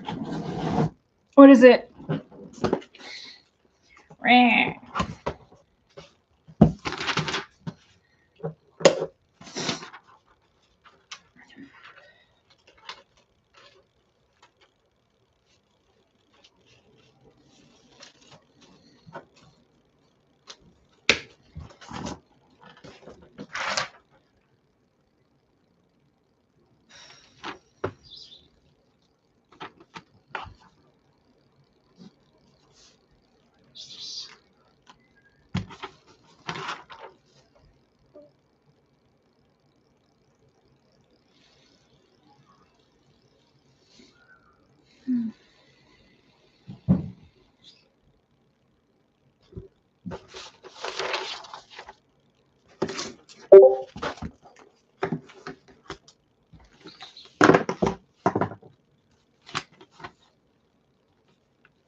Weird.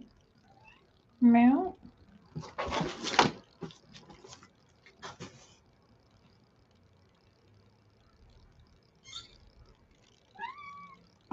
Meow.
Yes, Luna? Is there something I can help you with, Luna? Is there something that you need? Oh, hey, Luna. Why are you whining? What's wrong, Luna? What do you need? What do you need, honey? What's up?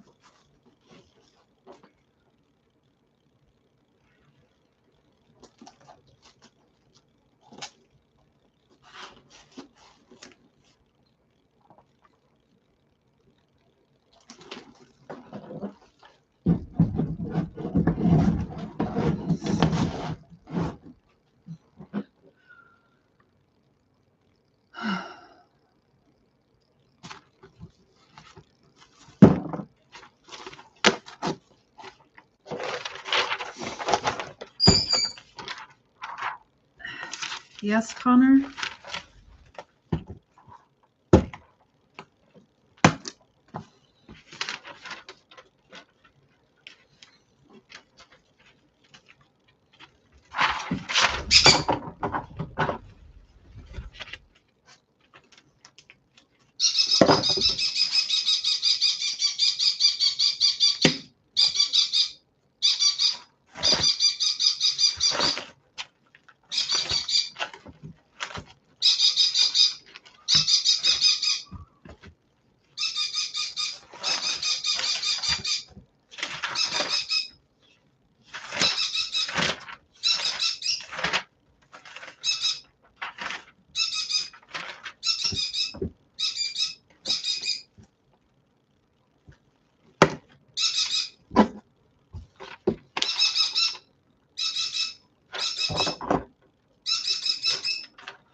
You sound distressed, Connor. Is something wrong?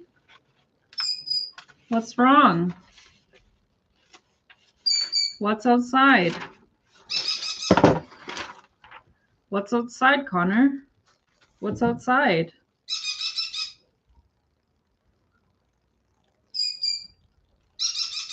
Uh-huh.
Yes, Connor.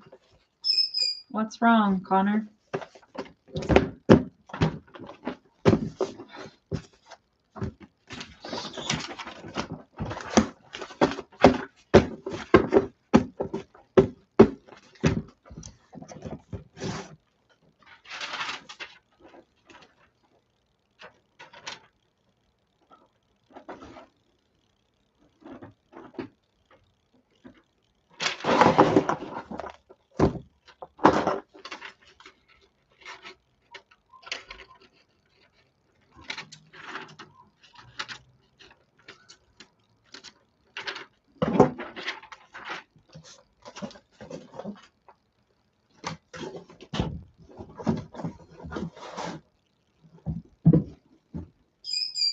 Yes, Connor. What is it? Did you see something outside? Oh.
Hi, my Luna. Oh, my Luna. Oh, my Luna. Oh, my Luna. Oh, my Luna. Oh, my Luna.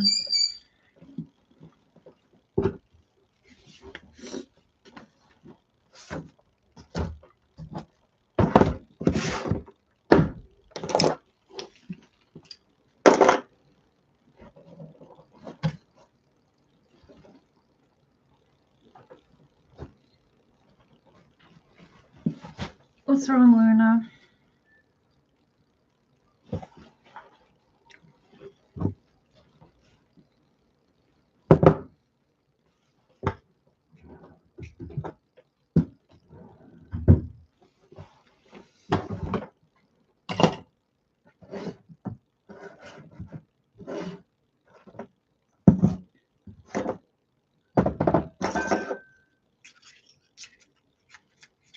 I'm gonna go nuts without nicotine soon.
Just chop off the ends. Or get like some.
What? What is it?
Oh, my Luna.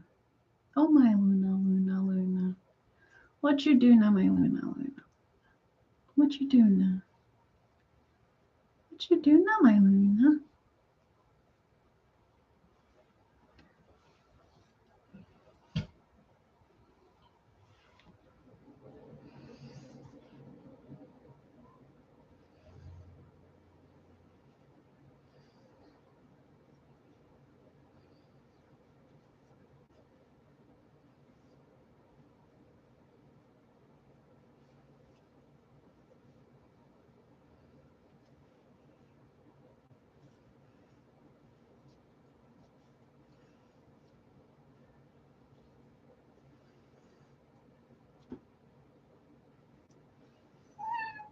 What?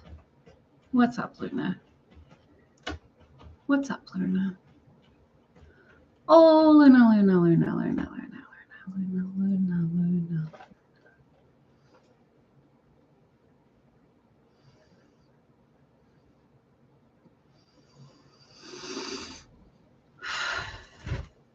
Hi, Connor. Oh, my Connor, Connor, Connor, Connor, Connor, Connor. What's my Connor doing? Still too long. Okay.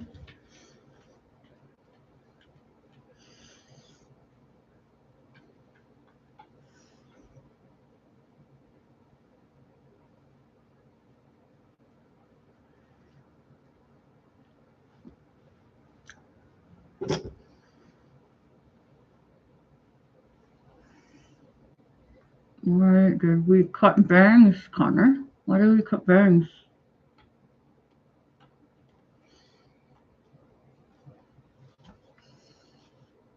Is that so much more work to take care of our hair? Is that fun? No, it's not.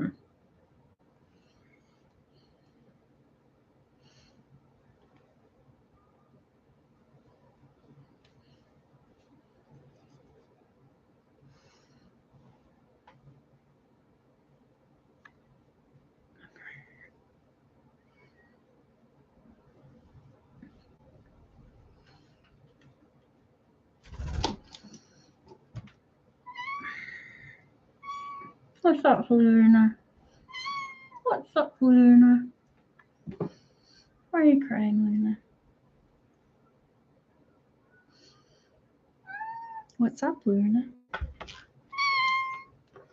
What's wrong, honey? What do you need? What do you need? What's wrong? What do you want? What's up, sweetie? What's up, cutie?